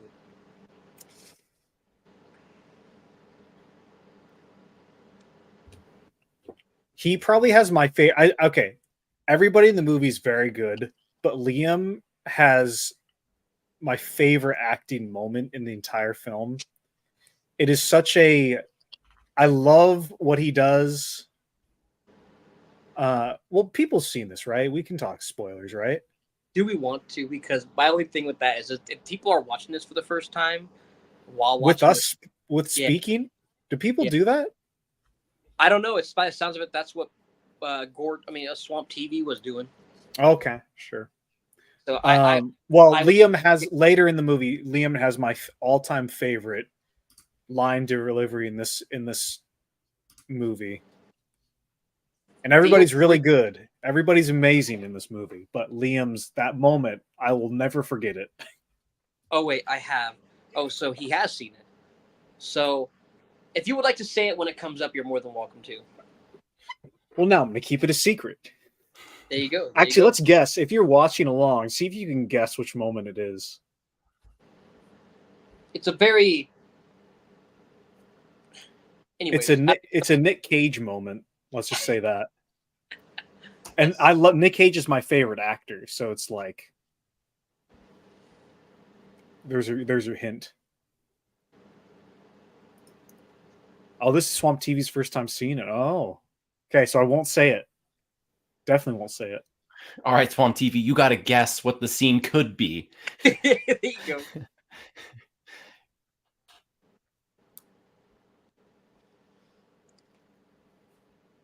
So how much of the backstory, because obviously by this point we know that these people are coming after Alvaro. We know that this is the guy's son, the guy who's sending these people after Alvaro. By this point in shooting, how much of that backstory had you worked out?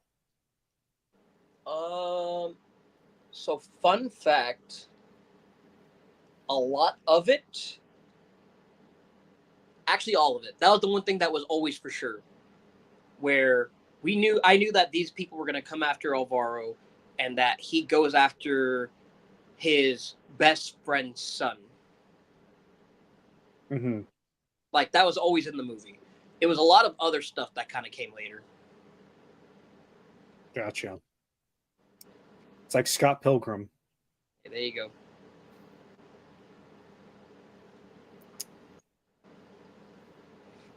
It's all a matter of opinion, David. I love Nick Cage. I love Nick Cage. I'm guessing they're just going to let him go. I mean, hey, we'll see.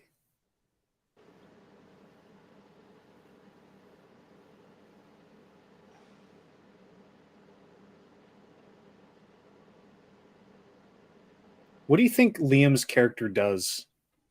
As a job? Like, is he just like a rich trust fund baby? Is he like a... Okay, yep. So he's just hanging out. Yeah, that's what I told Liam. It's like, you're literally pompous. You're a piece of shit. Like, you're kind of like that. Like, you're a scum of the earth. It's like you're just like very just fucking just like you have daddy's money basically, you know, and daddy has good money. And then after this moment of being embarrassed, it hits him, and it does something to him. Is Liam coming to the Little Black Submarines premiere?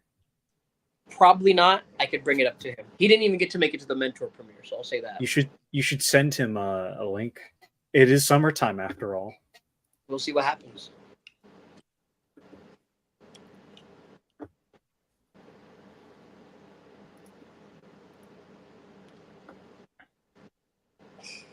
Man, oh man. I mean, the "Do you know who my father is" line. There you go.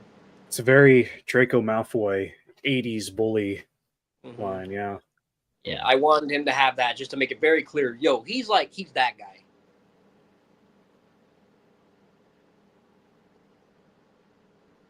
This is crazy. This is the only thing, this part right here, this part, literally what we're watching, and the part where it cuts to us, to behind us, this is the only thing from the first day of shooting with Ernesto. Really?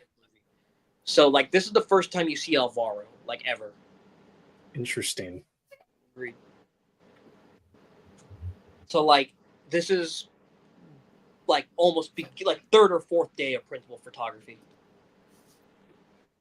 You should recut a trailer for The Mentor, but make it look like it's, like, Call Me By Your Name, or, like it's, like, you know, these two with this giant age difference, you know, starting a little thing.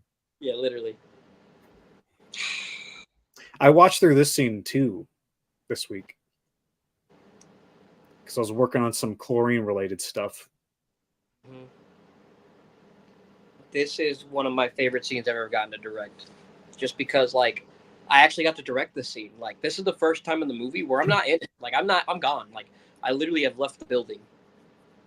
So I literally just got to stand there and just be like, talk to two of my favorite actors and like tell them, look, this is who you are and this is where you're at. Like I finally just got to be a director and not just a actor. Mm-hmm. What kind of wine was that, Nathan? It was juice that Ernesto made with like little pack. Oh, Kool-Aid. It was Kool-Aid, as you will. purple drink. Yeah, it really was the purple drink. Nice. So Nathan, what was the process like of acting and directing in this? We've talked about this, but the people need to know. Talk about your experience. What was fun? What was easy? What was hard? What would you do differently? All that. The hardest part is I always like right after the movie was done, I felt like I had to go on autopilot with my acting because I was so focused on the directing part of it. So I had to basically rely on my instincts and what I knew about my character from Chlorine Kills in the Pickup to make this movie happen. Because my brain had to be so focused on directing and worrying about the other actors that I really couldn't worry about my performance. I just had to take a while. I just had to assume that I was going to be able to do it. So every single day I would shoot, I would always have a small resentment towards directing because I couldn't just do the acting thing. But then I was able to still, like, after this movie's been said and done and being able to look back at it so far, I'm very proud of my performance. But it was almost a very resentful role. I was almost resentful towards directing, but I just post this. I'm like, going forward, if I ever act and direct again, like I can go into it with a better mindset where it's like, it's challenging, just to say the least. It's challenging. Overall, or were there any rewarding parts to it? The most rewarding parts were when I was able to do stuff like this right here, when I could just direct. Because so no rewarding parts. No, I have more. I'm just on the spot. Shut up. I mean, in terms of acting and directing in like the same movie, like was there any positives? Do you think to being the lead actor as well as the director? I got to control my character 100%. Uh-huh. Like there was never a moment when it was like, oh, I had to like change it up for the director's vision. It was like, I'm the director and this is where the movie's taking me and this is how I'm going to play this character. And that was a good feeling. Nice. This is on topic, off topic. This 20 minutes of the movie where Ernesto just goes off, it's like, this is his, like if we got Oscars, this would be Ernesto winning it right here. This scene, the next one. Do we know what happened to the mother? We'll see. What about 2 trips to Disneyland? Ooh. Was this the first day of shooting as well? No. Or was this shot on a different day? This was second to last day of shooting. Ah. Which last day? The first last day or the last day? Principal of photography. So before I knew there were going to be reshoots. Oh no, is my phone going to die? Oh dear God. What a way to end this podcast, or not this live stream. I don't know what to do. Ethan, did you mute yourself? Sarah's getting home from work. My dogs are freaking out. Gotcha. I was like, has Ethan been talking this whole time and we haven't been able to hear him? Oh no. That cut is one of my favorites. B, I love you. And Swansea, this is a great shot. This is all we'll say is keep watching, listen kind of closely, but yes, we find out what happened to the mother. Wait, do we? We do. It's implied. Very much is implied. Oh, that's right. Okay, yeah. I totally forgot. No worries. I know, because I've seen you would show us so many raw takes. Yeah. With lots of exposition in them. And so because the movie, you took a lot of that stuff out. Now I'm like, wait, was that in the movie? Was that not in the movie? I have a hard time remembering. Like I remember the rough cut better than the actual movie. This movie was about a lot more implied stuff instead of just, saying it. Showing, not telling. Showing, not telling.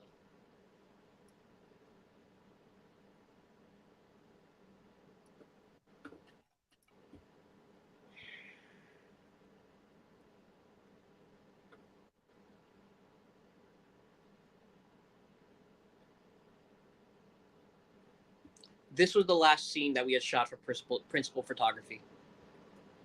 So in my head, this was the last time I was playing Mason, and it was like I was trying. Me and Ernesto were trying to do as much as we could because we were like, this is it. This is the last time we get to play these characters. And then along came Little Black Submarines and reshoots and bullshit. But like, don't get me wrong, I think it works so well for this scene. Just like that feeling of just like this is all ending. We have come so far.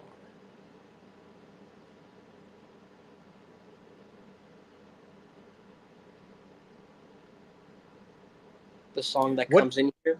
Oh, go ahead.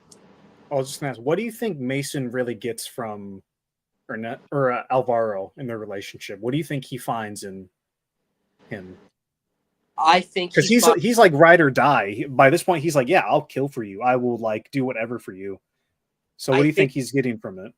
I think he sees the potential for a family finally that he could trust, and not just one that will just go behind his back and kill him. Like never a feeling of uneasiness. Like he sees the future with like one more bad action, one more thing that can end it all, can finally give him the life he wanted. Like this is his pinnacle moment. Like in his head, this is the greatest. Like this is like one of the hardest challenges I'll ever have to do in my life. Does Nathan's character know what the numbers mean? That's a Black Ops reference right there. Did you even know what numbers are, Nathan? Come on, Mason. This is off topic, but Mason was supposed to be my name before they changed it to Nathan. He's your evil alter ego.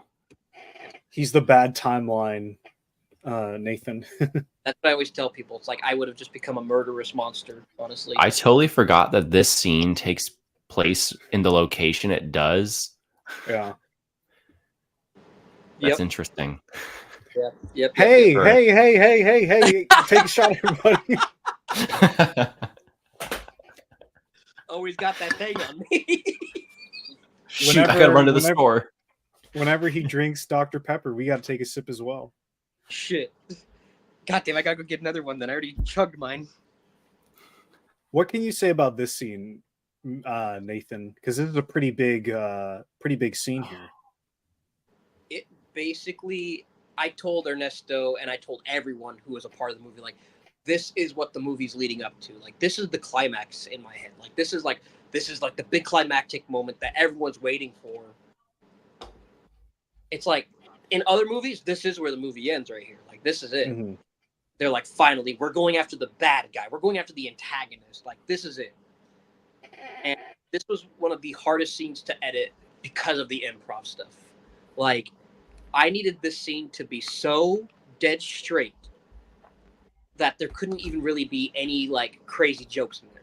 These, Ernesto threw in a couple jokes that just didn't work for the scene and honestly wouldn't have, like, blended well with it. But, like, overall, like, even, like, Jeremy's laugh, just fuck me. Jeremy's a very good actor. Yes, and also one more, I almost forgot. The most important thing about this scene is that Jeremy and Ernesto didn't know each other before this. Mm-hmm. So literally, the scene where Ernesto walks out is the first time they are looking at each other. Mm-hmm. So this did you hide him in the bathroom or something? I did. I hid him in the bathroom. When I said action, Ernesto walks out of the door, and then they meet. Nice. I wanted to they're actors, so they can act like they've known each other for so long. But that little bit of uneasiness comes from them actually not knowing each other and what they're gonna do. So that's part. Take a sip of your Dr. Pepper. Fuck. Real quick. Let's see. All right, I'm at 17%. Son of a gun, I'm gonna die before my phone's gonna die before the live stream's over. So I gotta figure this out. You gotta plug that in, sir. I'm near no outlets right now. What do you use for guns? Real ones with blowback airsoft? We used real loaded guns only. This is America. That's we what yeah. So I always wanted to make sure everyone was safe.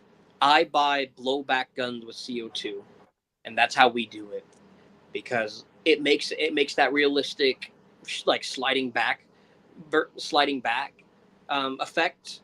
And also, when you put the CO2 in there, it actually bursts a little bit of air out of there, which I think adds an interesting effect too. Mm-hmm. Yeah. The revolver is the only thing we didn't put CO2 into, because it revolves and like all that when you actually like move the hammer. Mm-hmm. I also love how that revolver gets carried over later on down the road. What was your reason, or if there was, if you can speak on this? I'm curious as to, I feel like in a typical Hollywood movie, you would have seen, after that kind of like walking down the hallway Joker moment, you would have seen them like storm the castle. You would have had like a build-up, but you do an interesting thing and you crossfade or cross dissolve into the house, or maybe you go to black and then you come back into the house. What was your reason behind just going straight inside? Because honestly, technical reasons, because it was snowing outside and it wouldn't work. But I also just loved how it looked just going straight in. Like, there's no waiting for it. I don't want people to have more buildup. The walk down the hall is the most it's such an oh shit moment. They're like, oh my god, these two cowboys are going off to go save the day in their heads, right? Mm-hmm. So just cut to what matters, the person they're going after, in my opinion. And then sure enough, what do? Instead of them going in and just shooting him, he sits down and has a conversation, a very friendly conversation with him, reminiscent and everything. Mm-hmm. The way I directed Jeremy and Ernesto, I was like, you're both playing games. Even if it seems so normal, you both are playing games.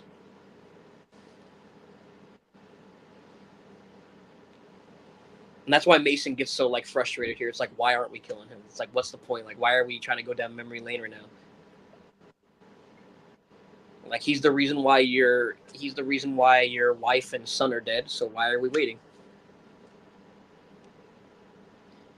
And then Jeremy just goes off. The mentor reminiscing.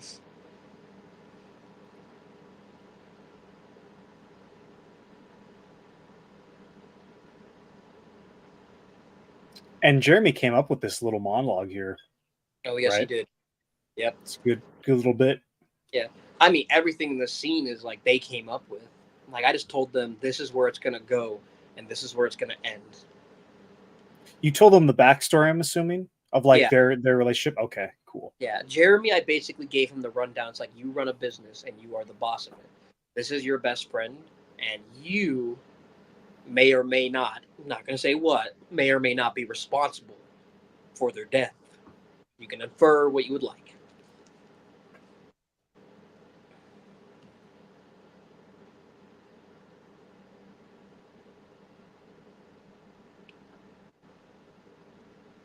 He's such a cynical fucking bastard, Jeremy. Like, God.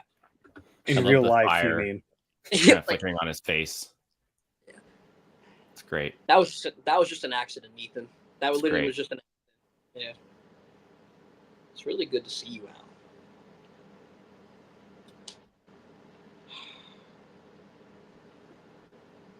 That was Ernesto's idea, by the way, before we started shooting. I asked him, what's one thing you would like to do that you haven't gotten to do? He's like, can I like fake out and like start laughing at the end?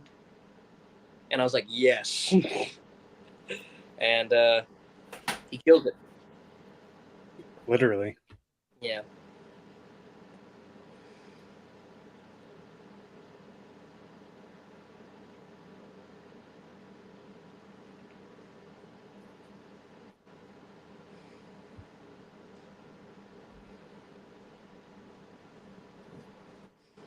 You guys did some awesome VFX.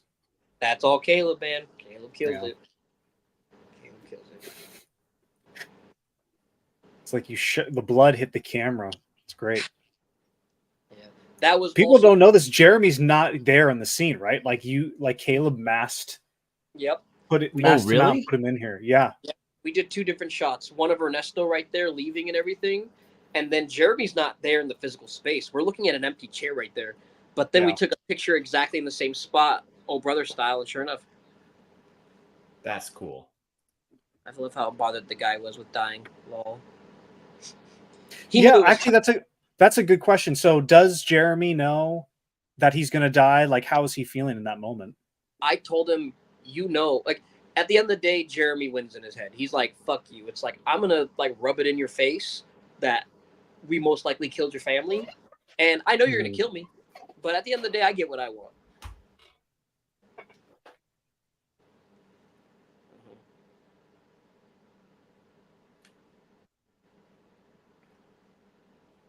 Where's my phone at? 14%. I need to go get my charger. Please hold all. I'm literally gonna run around the corner. Hold all questions for the director. His phone's about to die.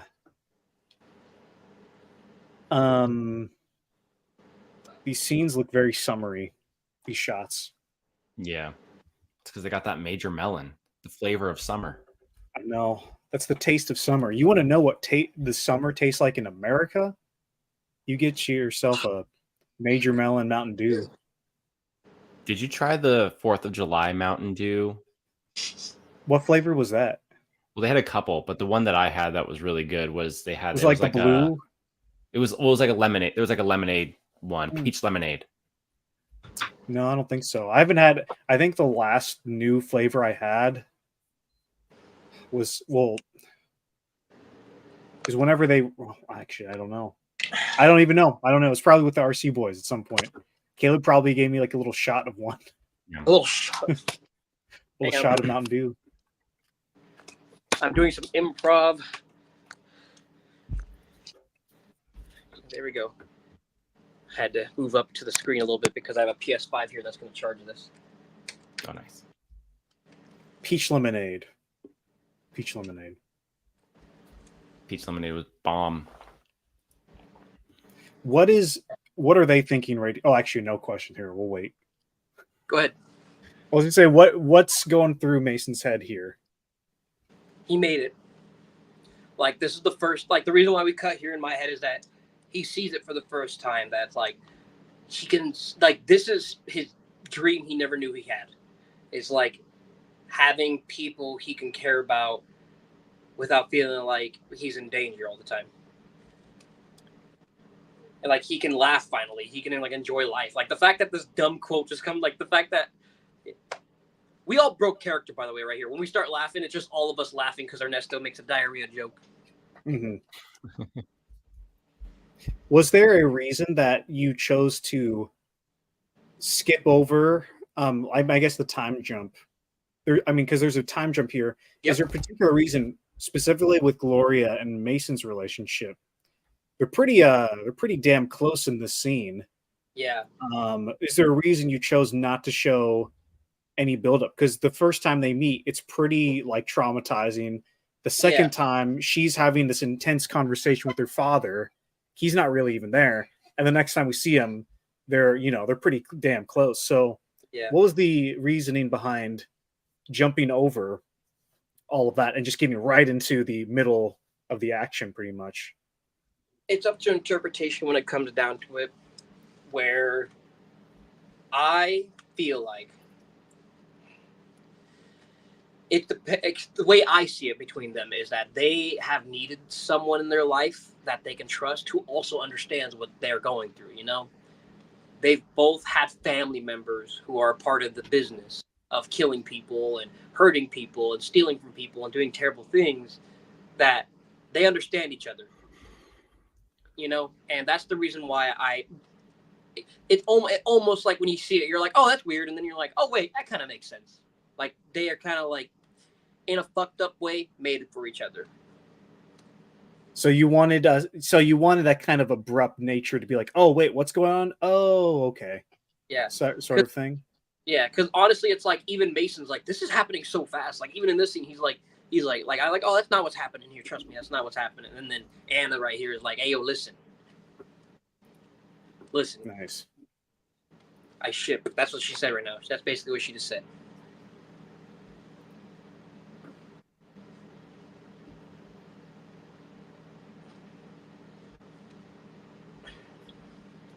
Sometimes I wish we could make.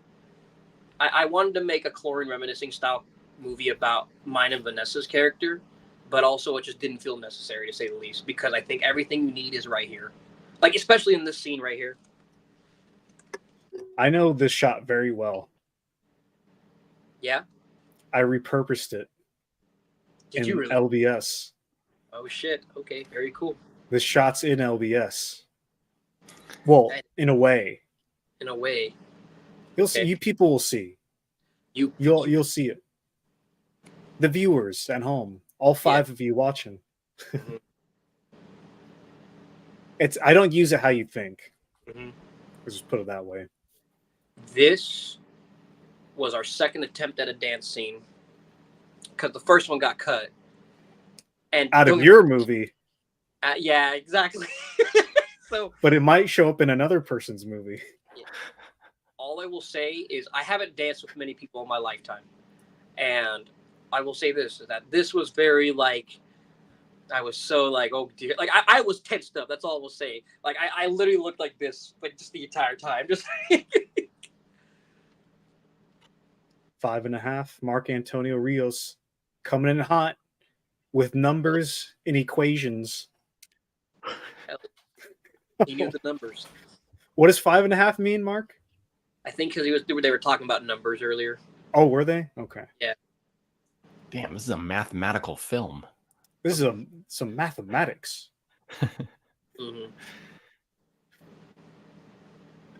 Yeah, feel free to ask any questions, honestly, because you're right.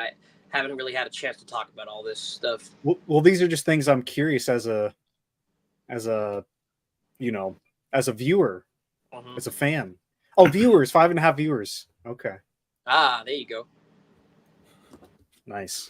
Well, we're happy you're here, Mark. I hope you count for a whole view and not a half view, but we'll forgive you.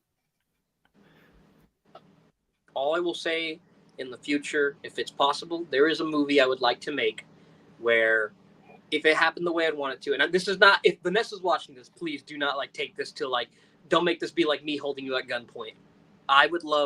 There's a movie I would love to make where it's me and her as co-leads, and I've talked a little bit of it briefly with you two, but it's something as Mason and Gloria? No. Entirely different characters. Oh, okay. Gotcha. So that's unrelated to this, but there is another movie I would potentially want to make. So we'll see. No. What's up? She belongs to Doomed now. Jesus Christ. Just joking. But Nathan, if you make a blood pact with us, you too could belong to us. Oh my God. Jesus Christ. Good stuff. The Mentor Strikes Back. You know, that was almost the title of Little Black Submarines. I decided against it because I didn't want it to be sound like derivative of Star Wars. Return of the Mentor. Oh, shit, how did he know? These are all the titles I almost picked for LBS. If he says the Phantom Mentor next, I'm going to be pissed. The one that got closest, though, the one that almost won was Two Mentors, Too Furious. That one almost got it. She has a 5. You're trying to do a lot of stuff. Yeah. And we're going to do the cruel thing where we're, if she wants to work with another studio, they've got to pay us, or she's got to ask us. And we're always going to say no because we're just evil old time studios. Noted. Say less. She should do more. I mean, in all seriousness, she should do more movies because she's very good. She was a joy to work with. She was incredible. I remember seeing her in small little things and the improv shows and such like that, mentoring around. He said the Phantom Mentor, damn it. He took my idea. If there was ever a Mentor 2, it'd be called The Mentors. Electric Boogaloo. I was going to say, seeing Vanessa work was great, and I wish I could have gotten... One of the biggest, worst things about this movie sometimes is, I wish I could give actors more. But I gave them literally as much as I could every single time without making the movie seem like it was dragging or, anything. It's every single one of my actors killed it. I owe them so much, because if it wasn't for them, even down to, all the killing montage people, even down to, David who shows up for a couple seconds or Jeremy who shows up for 10 minutes. Like, I wanted to make sure every single person had something to do or had something interesting to have, so that when they leave, they can be like, I got to be a part of that movie and get to, like, I got to do that, you know? Like, Vanessa never really had, Vanessa was never in really any features, and I wanted to, like, get her in something in, like, a pretty major minor role, and now I'm like, I do want her in a lead in one of my next things, and I hope, you know, not holding you at gunpoint if you're watching, Vanessa, but, like, I would love that. The mentor of the mentor. The mentor identity. Yellow Jacket Submarines. How did he know? Do you want to build a mentor?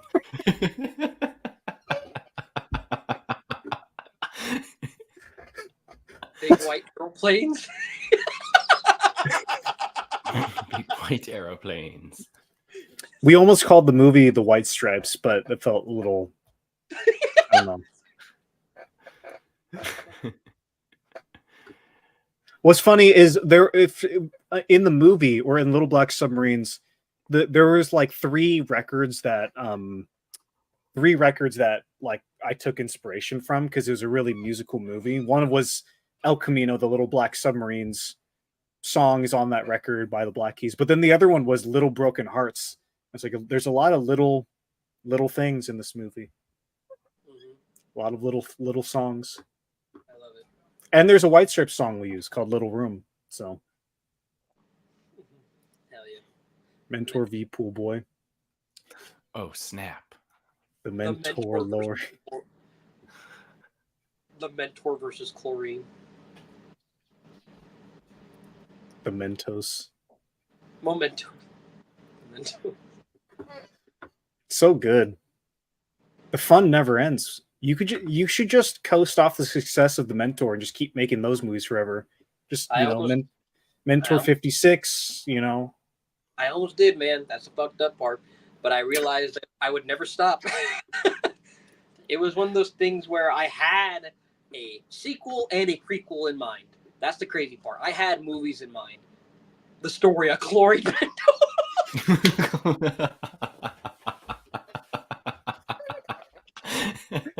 That's the best one.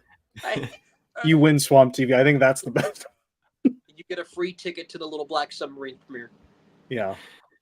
Everyone else's ticket is free too, but like yours is especially free. We will not pay for your flight. We will not pay for your stay, but you have a free ticket. If this ain't Western coded, I don't know what else is, you know. Mm-hmm. He is the most Western coded thing in this Western. He graduated from the little, you know, the little hat, the little Jason Mraz hat or whatever. Yeah, that like it's honestly so fucking badass. Like I love that shot so much. Such a vibe. The story of Mentor. I don't know why, but once he put on the cowboy hat, all I can think of when I see this character is Cad Bane from the Clone Wars. Yeah. That's fair. The Subway Yellow Beetles submarine. All right. No, he's onto something. Let him cook. Let him cook. Let him cook. This is a cool bathroom. You ever pooped in there, Nathan? Fuck no, it was nasty. I'll tell you that much. It's like good, like it's like the stall in there. It's like it's seen some days, man. Also, that mirror. Sorry about that. That mirror is atrocious because it's just a polished piece of aluminum. It's not even a mirror. Mm-hmm. This is all we'll say is that there's a lot of those in Yakima. Chlorinos breakfast cereal. It'll kill you. Oh my god. Men parentheses tour. Men. Which the Mentor sequel is going to be called M. M&M's. Yeah.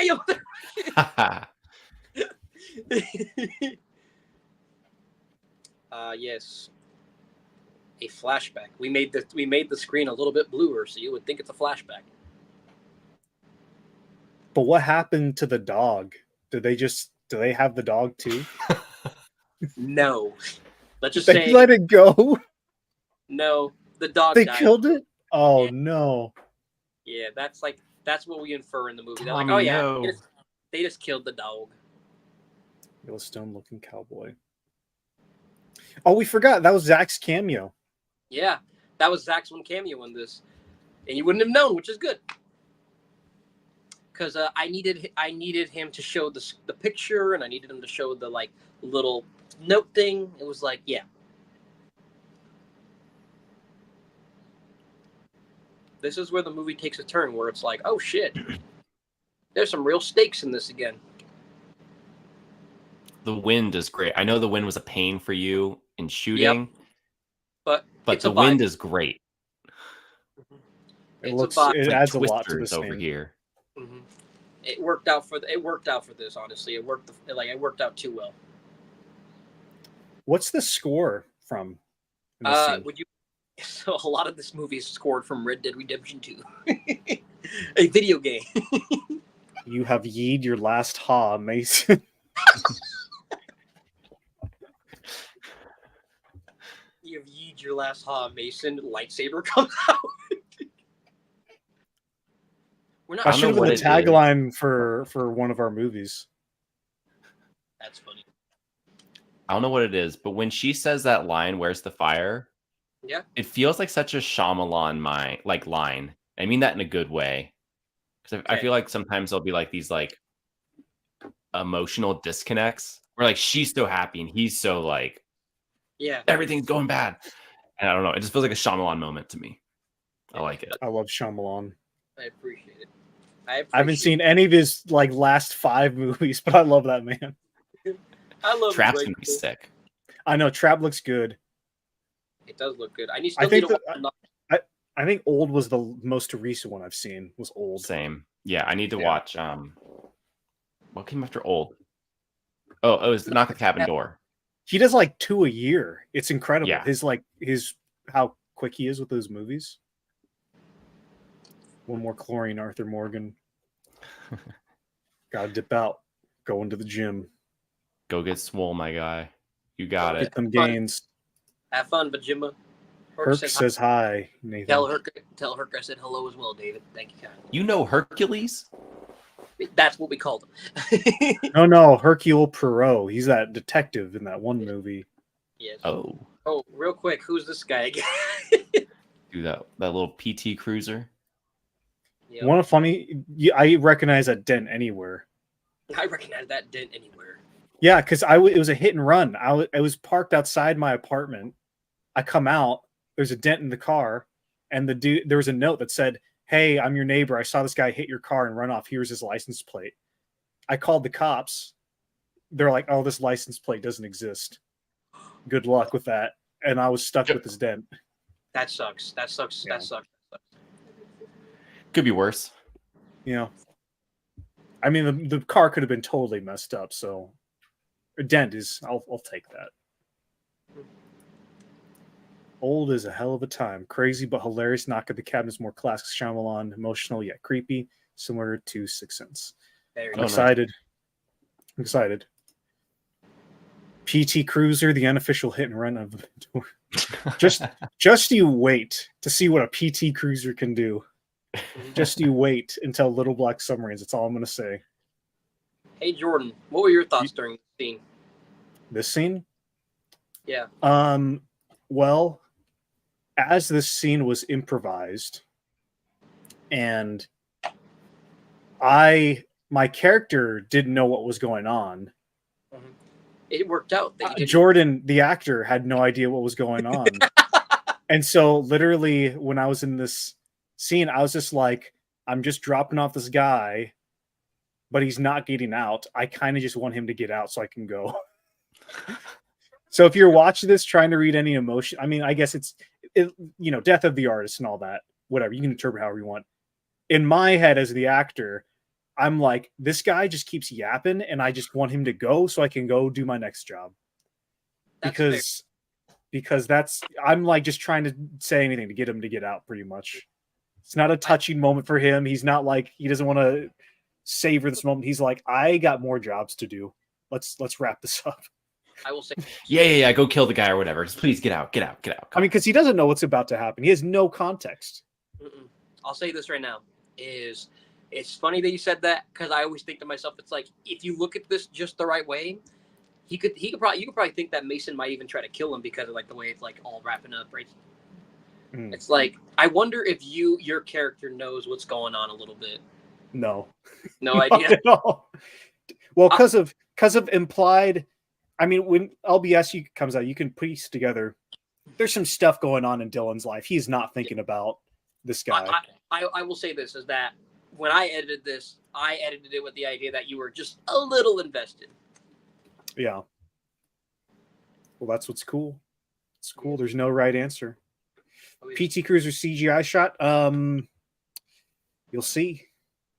You'll see. Ethan knows. Ethan knows very well. You got such a start. This is a windy spot. Okay, good. I'm glad that communicated.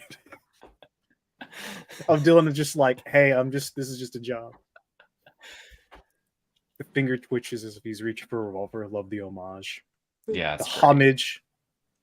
Mm-hmm. I wanted this to be a Western, and I got the Western shot in. If you like Western shots, just you wait.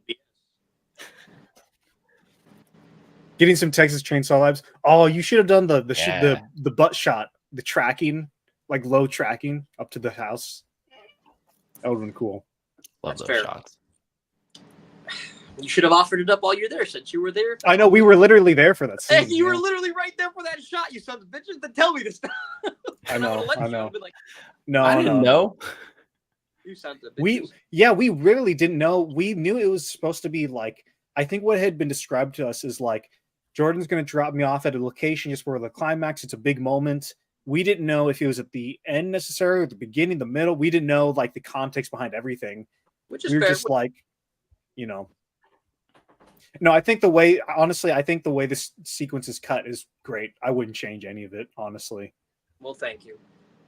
This scene was a pain to edit. Like, hear from XYZ moments later on down the road.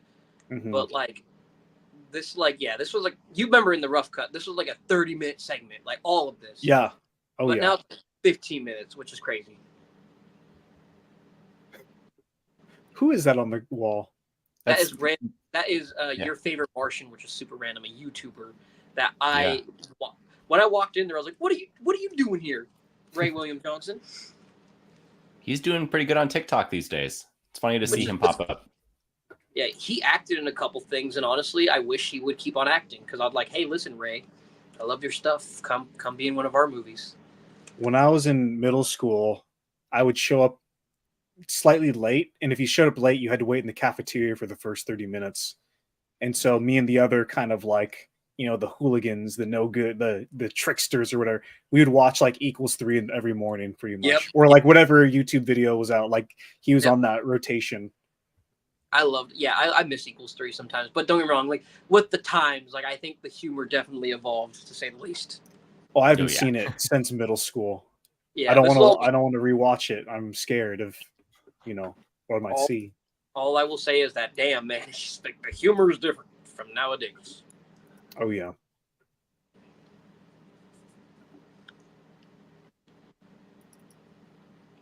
Simple Simon.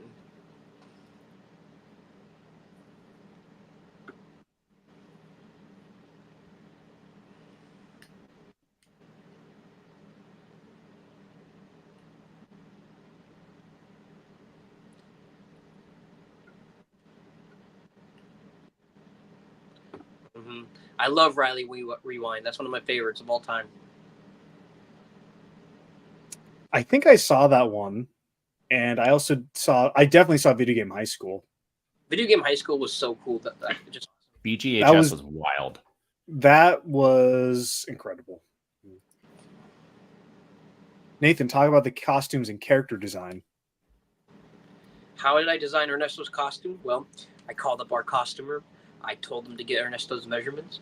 I told them, I want you to make the most plainest flannel you've ever seen in your life. And I want you to get him a pair of really hip brown pants that I don't even think he realizes is hip. What about the glasses? So we'll get to that. Most of the costumes in this movie was people just wearing whatever they wanted to wear, and if it felt appropriate for the character. The glasses, I bought those sunglasses randomly at a Zoomies, and I wore them because someone told me they looked like villain glasses. Ethan told me this, and I wore them to this little movie called Chlorine Kills that isn't out yet. And I wore it, and I wore these sunglasses that were very moody. Like, they just made me feel like weird whenever I wore them, right? I was like, this is cool. I was like, how, like, part of the reason why this movie exists is I'm like, how the fuck did I get these glasses? How did I get these glasses? And that's what this movie is right here, is like, you know, how do I get the sunglasses? How do I get the Devil of Yakima's sunglasses? And that's how that's how the costumes came about. Because I was like, I need to get it passed on to me somehow. What about your costume, or Anna's costume, or Gloria's costume? Anna and Gloria's was just basically me telling them, like, hey, can I see some outfits, like some ideas you have? Like, this is a scene where you're gonna be hanging out and chill.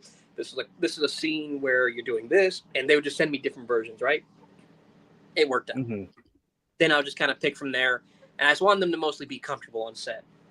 For my costume, everything I wear in the movie, The Mentor, I have either worn in Chlorine Kills or the pickup.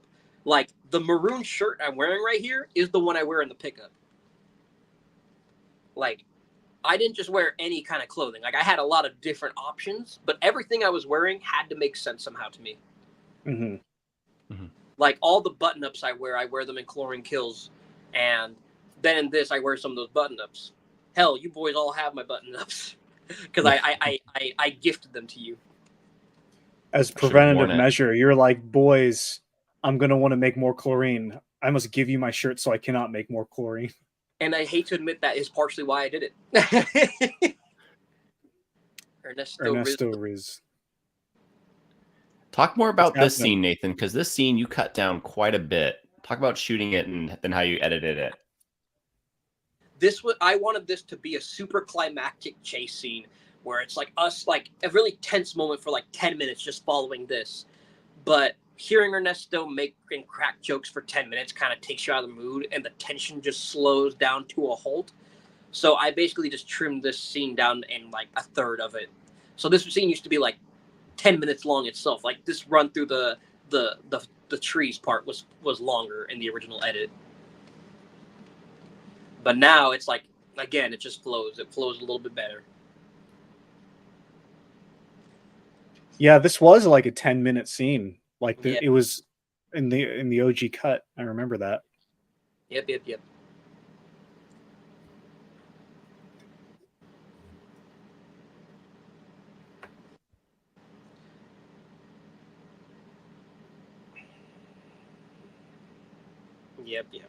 Man, oh man. There's a wonderful shot that you guys cut out that I used in a way in LBS, and it's like this open strip or whatever. Yep. With the orchards on either side. Gorgeous shot. I can imagine that would have been really tough to cut out. It was. You know what? Can I even tell you something worse? Yeah. It was never in the movie. Actually, no. Wait. Never mind. No, it was in the rough cut because that's how I got it. Yeah. How come Mason didn't have a gun on him? The way I looked at it is he was out with Gloria, so he didn't have his gun on him.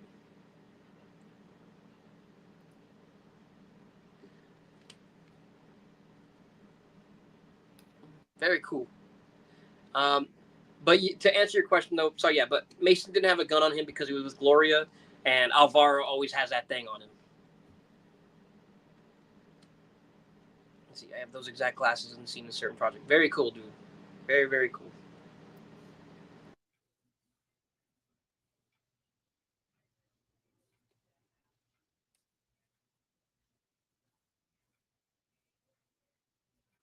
That was toxic, Mason.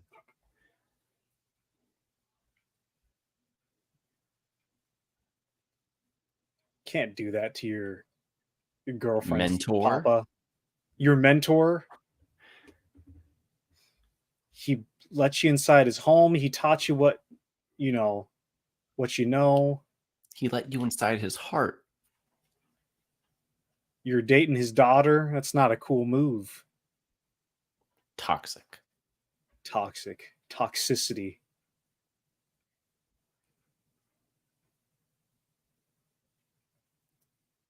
I think what stands out to me watching the movie is the difference between what Mason says and what he does is very interesting to me. I think how much he talks about how he loves family, and he does this to, you know, Alvaro and whatnot. It's a pretty sinister thing to do. Did we just lose Mason? I think we just lost him. It's a metaphor for when Mason dies, like his innocence dies or whatever. I don't know. Oh, we got something.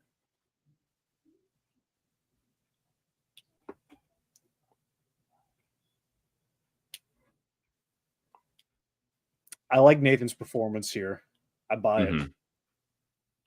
It reminds me of I don't know, like a I don't mean this in a weird way, but it's like the performance I would see in like a coked out 70s actor, if that makes sense.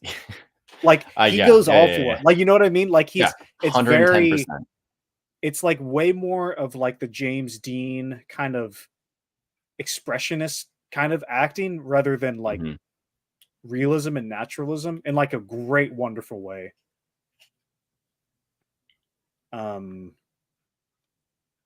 Yeah, I really like it. It feels like something I'd see in like, I don't know, like that shift between like Hollywood studio acting and like 70s realism kind of thing.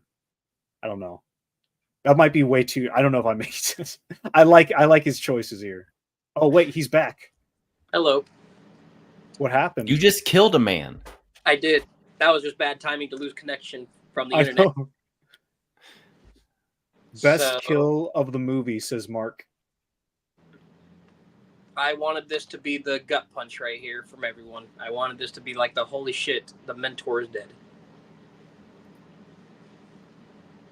The mentor's mentor. Mentor story. Mentor story is a glorious story.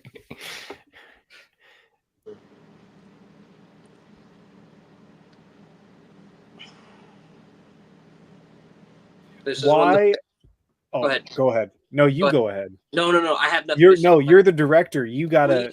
Please. I just say what you're gonna say, please. Why does this? You could have cut it any time. Why did you choose to cut the shot when you decided to cut it?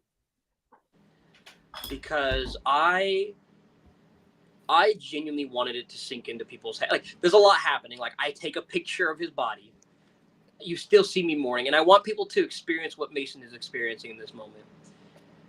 The last thing I can say also about the shot is that in my head, the Mason you are seeing right now, when this shot cuts, this is the last time we see this version of this Mason. Mm-hmm. Now, after this cut, there's a new Mason at play. Because this is a post. This is a post Alvaro world now. A mere minute of post Alvaro world. Hence the reason why I wanted to. You're already laughing, God damn it.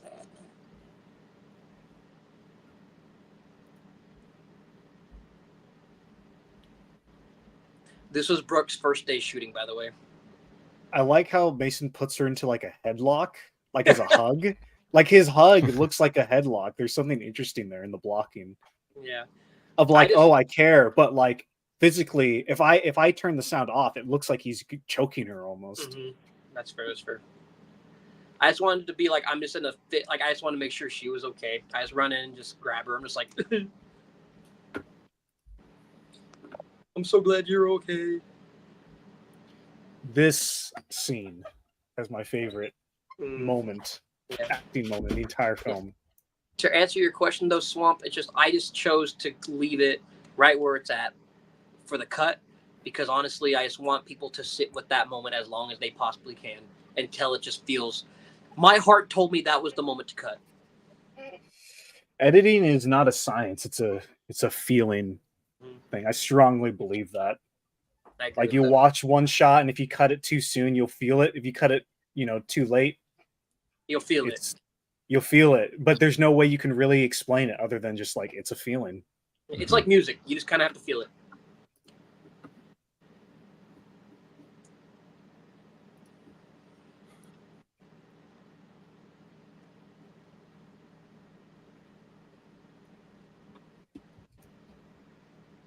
Now, I think this was the first properly edited scene that you showed us. I think, Nathan. I think the first proper edited scene, well, I mean, technically it was the 10-minute beginning. But then this right here, probably a close second.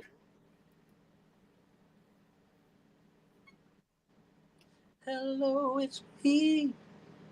Great needle drop. Great shot.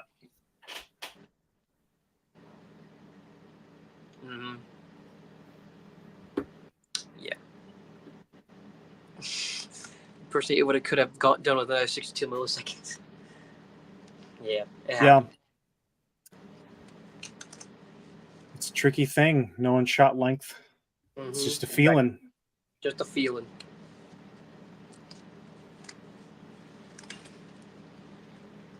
It's crazy looking at this version of Mason knowing Little Black Submarine stuff. And Chlorine Kills too. Yeah. This is really random, but like Caleb said it best, like this is the only time we really see Mentor Mason at like with the glasses on, like ever. Like, yeah. Let's just say whatever happens in Chlorine Kills, this is the beginning of it.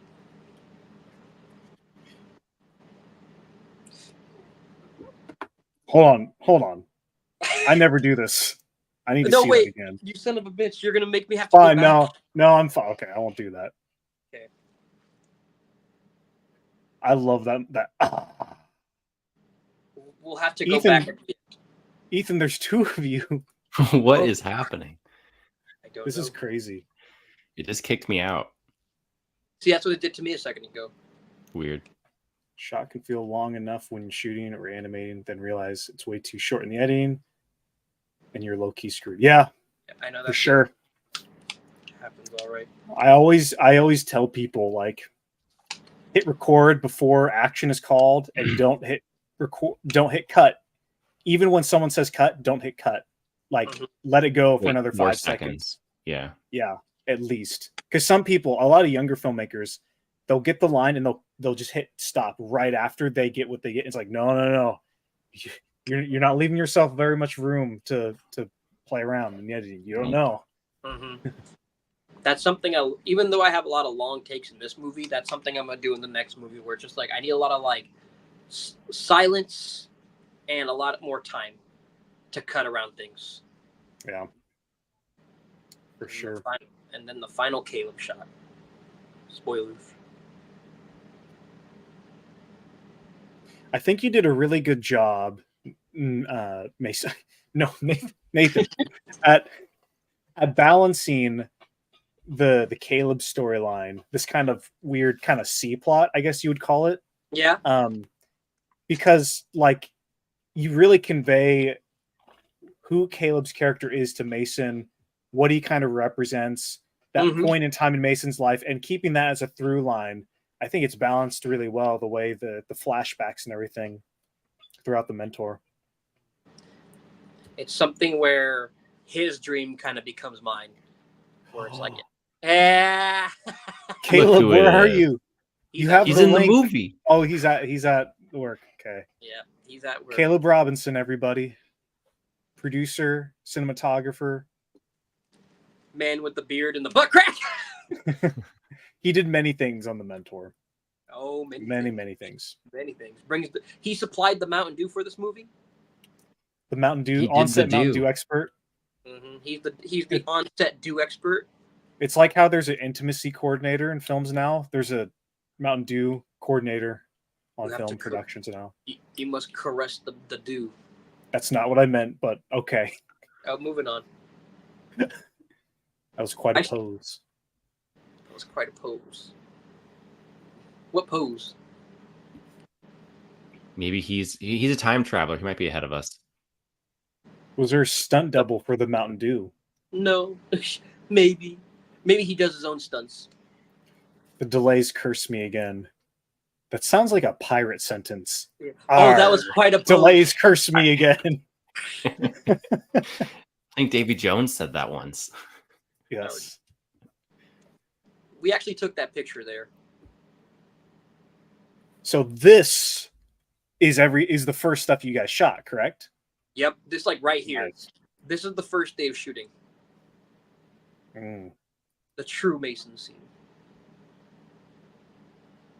1 year. Toxic.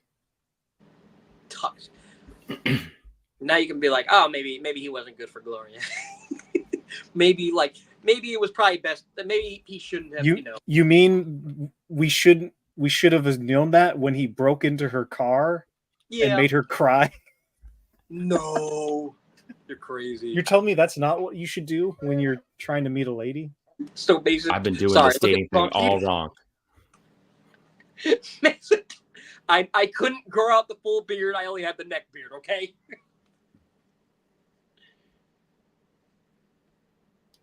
This last scene was going to be like 20 minutes too originally, but it ended the way it was supposed to. It's got an interesting flow and pace because there's like another, because there's a lot of time jumps and there's stops and starts, but I think it flows really well. I like the pacing of the movie. Yeah, it's like the original ending was like 20 minutes actually, like from this point on, like because there was more that happened before what's happening right now.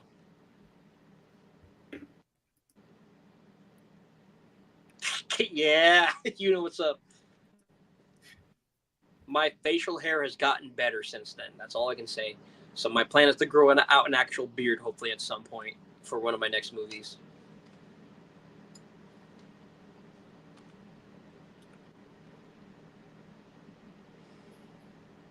It's crazy watching these scenes now after seeing a version of Chlorine Kills, honestly. I really want to know, when Mason came home to Gloria, I'm curious what was said in that conversation. I also wonder.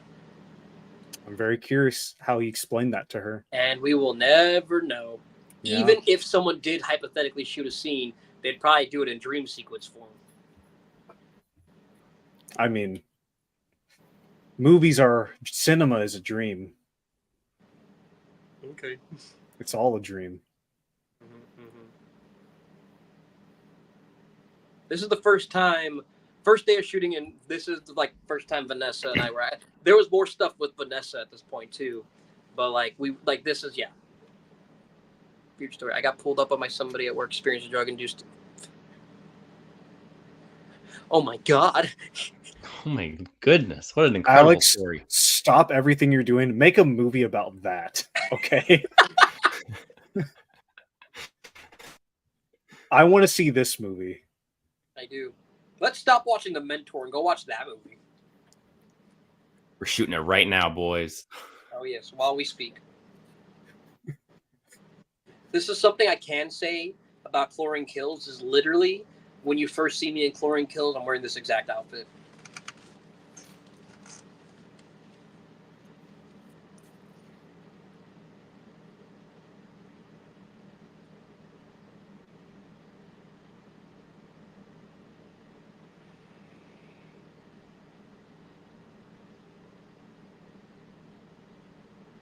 The new edition.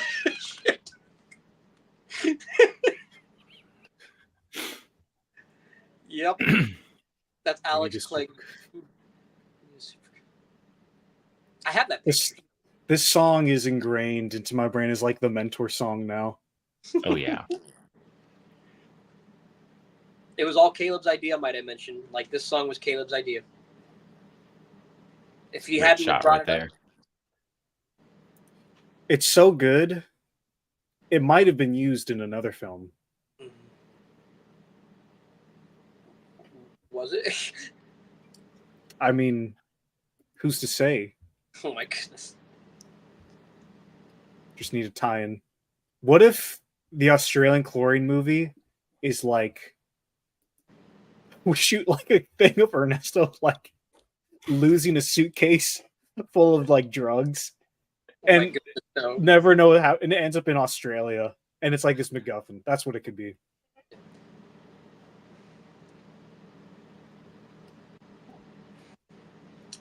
I should have stole this shot from 7th.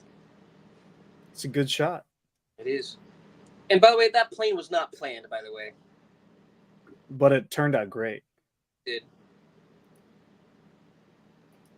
Chlorine down under. I think we're on to something here, boys. Hitmen and drug smugglers are associates, and you could add drug-induced psychosis, pubic hair, and all. That you see is one person. Oh yeah, that's everything you need for a good movie, right there. Oh yes. They're like making this psychosis drug out of like snake or spider venom, something very Australian. Kangaroo fur. Kangaroos, yeah. No, they're using the kangaroo pouches to smuggle it. And the stingray that killed Steve Irwin, like that one, is the bad guy. His DNA. The mentor. Oh man, the chlorine story. Oh yeah, that's it. That's it. Well, we should stick around, Jordan, in case anything else pops up. We should. That's right. I mean, I don't know what would pop up, but we'll see. Maybe there's 2 things that will pop up. It'd be a good comedic section for a serious chlorine film. I would like to publicly also thank Caleb for doing some of the credits in this, specifically the first title cards that pop up. And then I'd actually like to thank one of the commenters, Mark Antonio Rios, for doing the rest of the title cards for the rest of like the side characters and such. No, I just googled. There's no end credit scene. Shut up, Caleb. You guys can go. Shut the fuck up, this guy. Yeah, Caleb killed it with these. Like Caleb killed it with these ones right here. These look great. They're so good, man. I wanted them to look like wanted posters, and like they just look so good. Yeah, and then I gotta check these names to make sure I didn't misspell anything else. God damn. I was gonna say, Mark did this one, and then this one. Basically, everything from here out, Mark did, and then I believe maybe Caleb touched up a couple to like match it with the first ones, but still, it's like, Mark, thank you so much for what you did. Caleb is a unit.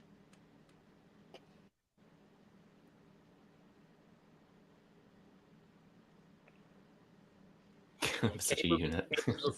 Caleb's a force to be reckoned with, to say the least, man. Like, this movie wasn't possible without Caleb. Like, him letting me sit there and watch Not So be made, like, made this movie happen. That's actually not what I misspelled.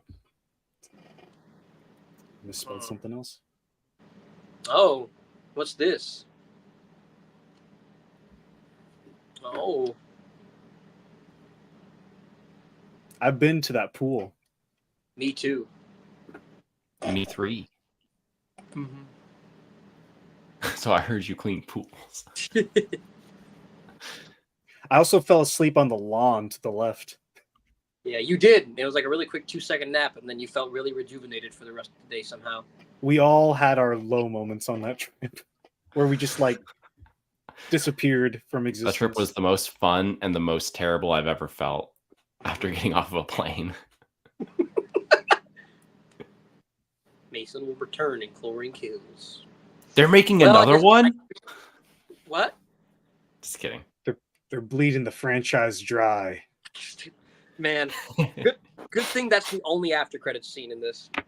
I'd like you to join the Chlorine Initiative. The Pool Boy Initiative. Mad Max? Who the heck was Mad Max?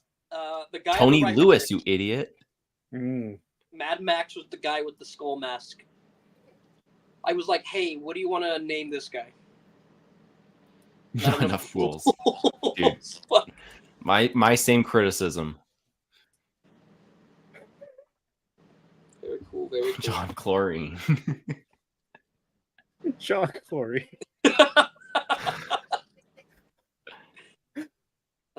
Man. Too short. Sorry, Caleb. You're going to be disappointed by LBS, too. Little Black Submarines is only 5 minutes long. Yeah. The trailer's like 90% of it. Imagine if all this hype for LBS was literally a short. Dude, that would be brutal. Dude, it almost was with the troubles we were having for the last month. That's true. You know we would kill you if you didn't. If you like, the movie's right there, dude. The movie is right there. Goodness gracious. Well, it's still not over. Every time I think I'm done, I'm not over. I gotta go. After this, Nathan, you're staying on this call. I'm gonna go through the credits, each one, and you're gonna tell me if I've misspelled any more names. Okay, that sounds like a plan to me. It's gonna be really short. It's mostly just the Yakima people. No worries. I'm gonna make sure, and I can double, triple check. Because I did double check this name, and then I remember changing it. Yeah. But I think autocorrect must have done something. flubbed it. Yeah, I think it automatically. Yeah. Anyways. I would like to thank Caleb. So all these words you're seeing on the screen, Caleb had to individually type in every single one of these sound effects and the users of them, and had to put them in this credit sequence. And it was a good 3 to 4 hours of doing that, if not multiple days. You guys stole a lot of stuff for this. Damn. Yeah. And now you've stolen our time. Yeah, I think this is a frame from Little Black Submarines you got back here. Yeah, there you go. Movies and players are staring at me, wonder why I'm still watching the credits. What do you guys? Tell them you have to, or else Pool Boy will come after you. Exactly. The actors don't get paid if you don't stay till the end. It's true. Special thanks to the Yakima Improv Society, because they were the people who helped me put on the premiere for this movie, and they let me borrow a lot of their actors for this movie. So I appreciate them. It's nice to see another filmmaker editing on Premiere, Nathan. I'm on my own down here. Oh, I know. The rest of those Doom boys are all final cutters. I know. Me and Caleb were all Premiere boys. I tell you what. We should trade. I'll move to Yakima. The way God intended it. Amen. Sorry. That's fine. That's cool. And I'm really happy you guys like spending like what $250, $500 a year. That's really cool. Shut up. Anyways, moving on. I'm chilling with the Da Vinci gang over here. Dude, the Da Vinci gang. The Da Vinci Resolve gang. Yeah. Do love Da Vinci Resolve. It's pretty lit. Da Vinci. God damn, there's so many Da Vincis. So Leonardo. Fun fact. This was thrown in last minute, basically. This was like also second to last day of shooting. 17% on her battery. Damn, what are y'all doing in Yakima? We're just on our phones. What else can we do?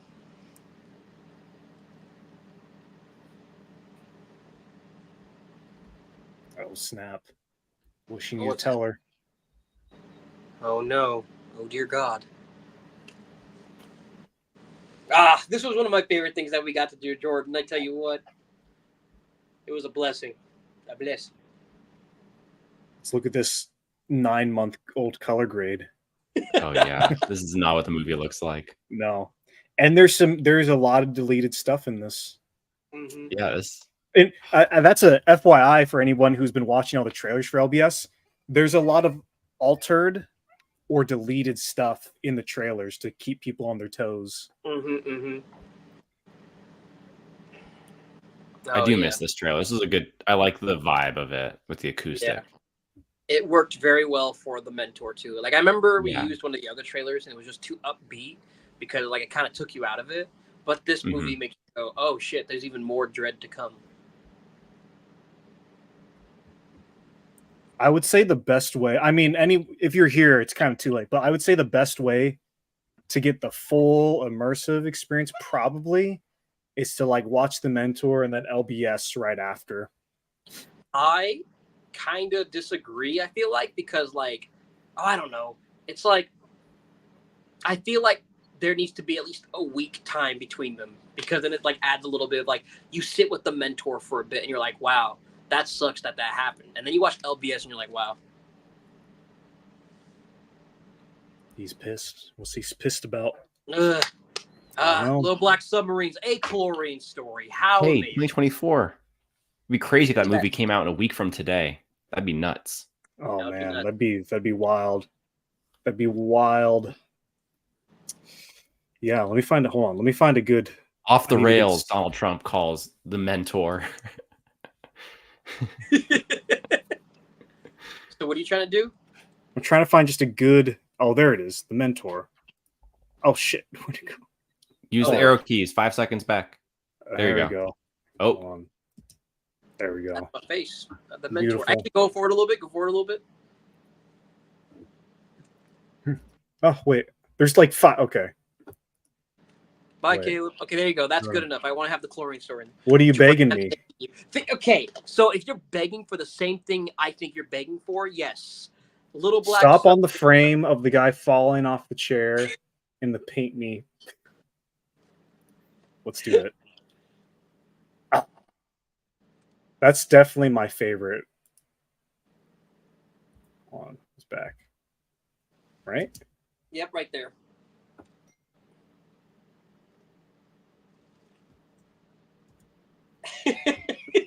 Ethan is texting that his house lost power. Uh-oh. Oh, no. Oh, no. We lost him. Ladies and gentlemen, they got him. This is perfect, isn't it? Yeah. I'm glad we could get that shot, to say the least. Yeah. Well, this is great. This is great. We should probably, I mean, we've been on here for a long time. We should probably wrap up here pretty soon. Yeah. Any questions? Any last minute questions about the Mentor or Little Black Submarines? Can I ask you for a favor? Everyone, feel free to send questions. I'll gladly answer them. Let me go pee real quick, and I'll be back around to answer all of them. Yeah. Okay, I'll be back around. Stall for me, Jordan. I'm stalling. I'm actually sending a text to my girlfriend really quick because she has a question. Okay, sent. This scene is the juice. Yeah, there's a lot of juice going on here. Ethan killed a chlorine story. Early screenings. For LBS, if sorry. You know, I'm gonna tell it because we got time. Stalling for Nathan. I'm texting my girlfriend's wondering where the TV remote is in the other room where the treadmill is, and I said I don't know because I don't use that TV. And she goes, "You just raw dog the treadmill?" No, I usually have my headphones in. Early screening. Sorry, let's get distracted. If here's the honest to God truth, I was going to send out screeners today, during this thing, but I have to re-export the movie. So stay tuned. Follow us on social media. There's going to be a chance to see the movie early. I can promise you that. I was hoping it would be tonight, but I noticed right before we started the stream that there was a error in the credits, and I got to get that fixed for the movie. So let me respond to my girlfriend real quick. Early screenings, Ethan killed. I just answered that one. Okay. Can I share? Oh. Nathan, what do you think about this? Looking the treadmill is my new favorite one line. That's something you have to put in a Wild Boys movie. Yeah. Yep. Yeah. Swamp TV, send it in. Perfect. Do a little show and tell. Nathan, I was just saying, my girlfriend's texts are popping up on my computer screen, and she was wondering where the TV remote is in the other room with the treadmill. And I said, no, I don't use the TV in there. And she goes, so you just raw dog the treadmill? Yeah. I'm pulling up Discord right now, Swamp TV. I believe this. I believe this wholeheartedly. But yeah, Alex asked about early screens. I said I was honestly going to announce. I would be like, hey, if anyone wants the screener, but I need to fix that credit stuff to make sure that's all situated. But then like, you can have a fun contest. 4 times has this happened on the movie where I put it to YouTube. I'm like, it's done, and I've had to re-export it for various different reasons. It's killing me. Well, after the credits, that should be it then. Yes. And if it's not, then we're just gonna. The movie is what it is. God damn it! I'm so sick. I'm so sick of this. Hold on. What am I doing? Share screen. Do window. Jerry Johnson. No, there's not a exclusive group Discord. Well, there is and there isn't. There is this folk filmmaking thing. Oh shit. Which exists, which everybody's in, but Swamp TV just DM'd me personally. Oh shoot, I just had you. Where are you? I mean, it's not even necessarily a folk filmmaking like group chat. Honestly, it's just a filmmaker group chat now. Wait, honestly. How do I go back?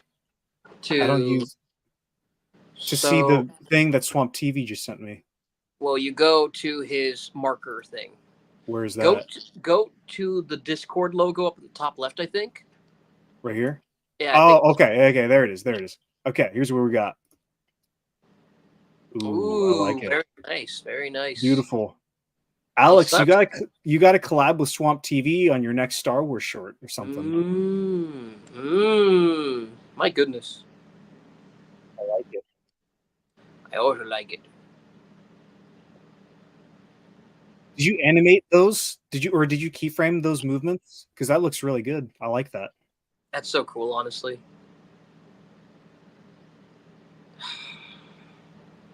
Man, oh man. It's awesome. Ooh, I think this one might be my favorite. I like the movement here. That's super cool, dude. Yeah, that's great. Tracking shot. Man. Oh, yeah, he's been animating the walker. Yeah, awesome job. That must take a lot of work. Getting all those movements right. Oh, my gosh. Yeah. Good job. Hats off to you. That's been great. When this thing is out, oh, boy, I'm so excited. It's all ready. What's this? Send some exclusive stills from our work in progress. Oscar, we haven't released. Oh, sick. Okay, hold up. We always have to end with the show and tell, Jordan. I know, we need to. Awesome job, Swamp TV. That looks sick. Oh, what do we got here? Ooh, black and white. That looks like a guy I used to know. Wow. That's great composition. Uh-huh. Great blocking. That's awesome. That guy is so good in Marana, by the way. Yeah. Ooh, yeah. Wow. Great close-up. Wow. Who shot this one, Alex? This looks really good. This is giving me Frankenstein vibes. I know it's probably not Frankenstein, but it reminds me of Frankenstein. I know this probably isn't this thing, but it sure reminds me of said thing. Oh, that's a great one, too. Oh, that's a good one. That's a good one. I like the location. Wherever it is, it's a cool looking spot. There we go. Back to the beginning. These look incredible. Yeah. Yeah, who is the cinematographer on this one? This is really good. That's awesome. Some awesome shots in here. This is my buddy's garage. Oh, nice. Yeah. Free location, you know what I mean? You got to use them. Oh, yes. Or maybe a surgery. It looks like a surgery's happening. Like someone's been shot or something. Because they're like butlers, and she's I don't know what's going on. I have lots of questions in a great way. Like, I'm like, ooh, what's happening? Because they're all dressed in suits, and she's not. She's like not like she looks pretty casual. I mean, those are like sneakers. It looks like. Mm-hmm. Who shot this? Anantha Raj. She was the director behind the Wolverine fan film, acting in our Scream film, and also cinematographer for Big Smoke. Interesting. Looks great. He did a great job. What a unit. What a unit. This is great. Yeah. Oh my gosh. Thanks for sending that in. Thank you, goodness. Yeah. Well, beautiful. I think this is wrapping it up, isn't it, Jordan? I think so. I guess I'll have you. You should have the final word, Nathan. What's the last thing you want people to say or you want to say about the mentor for now? Well, this won't be the last time. What the final thing you say is, oh, he's my very own Ethan Hansen. That's cool. This will be a temporary behind the scenes look at the mentor, because there will be behind the scenes for the mentor once we get caught up with, hotel and a bunch of other behind the scenes we still need to do. Yeah. Yeah. We like to do them in order at the very least of the movies coming out. Makes sense. Yep. Yeah. Yep. Well, yeah, I guess for everyone watching, thanks for tuning in. Next week it's gonna be pretty crazy. Little Black Submarines out. The premiere Q&A is it's at 8:30 next week. 8:30. Stay tuned for that. And yeah, I'm looking forward to it. It's gonna be a good one, man. Yeah. Love behind the scenes of full film. I think RC Films does the best behind the scenes, and I'm not just saying that, but I think they do the best. Yeah. Caleb looking very good. Caleb kills it with them damn things. Oh yeah, he does. Oh yeah. All right, everyone, we're gonna call it here. But thanks for watching, and we will see you next week.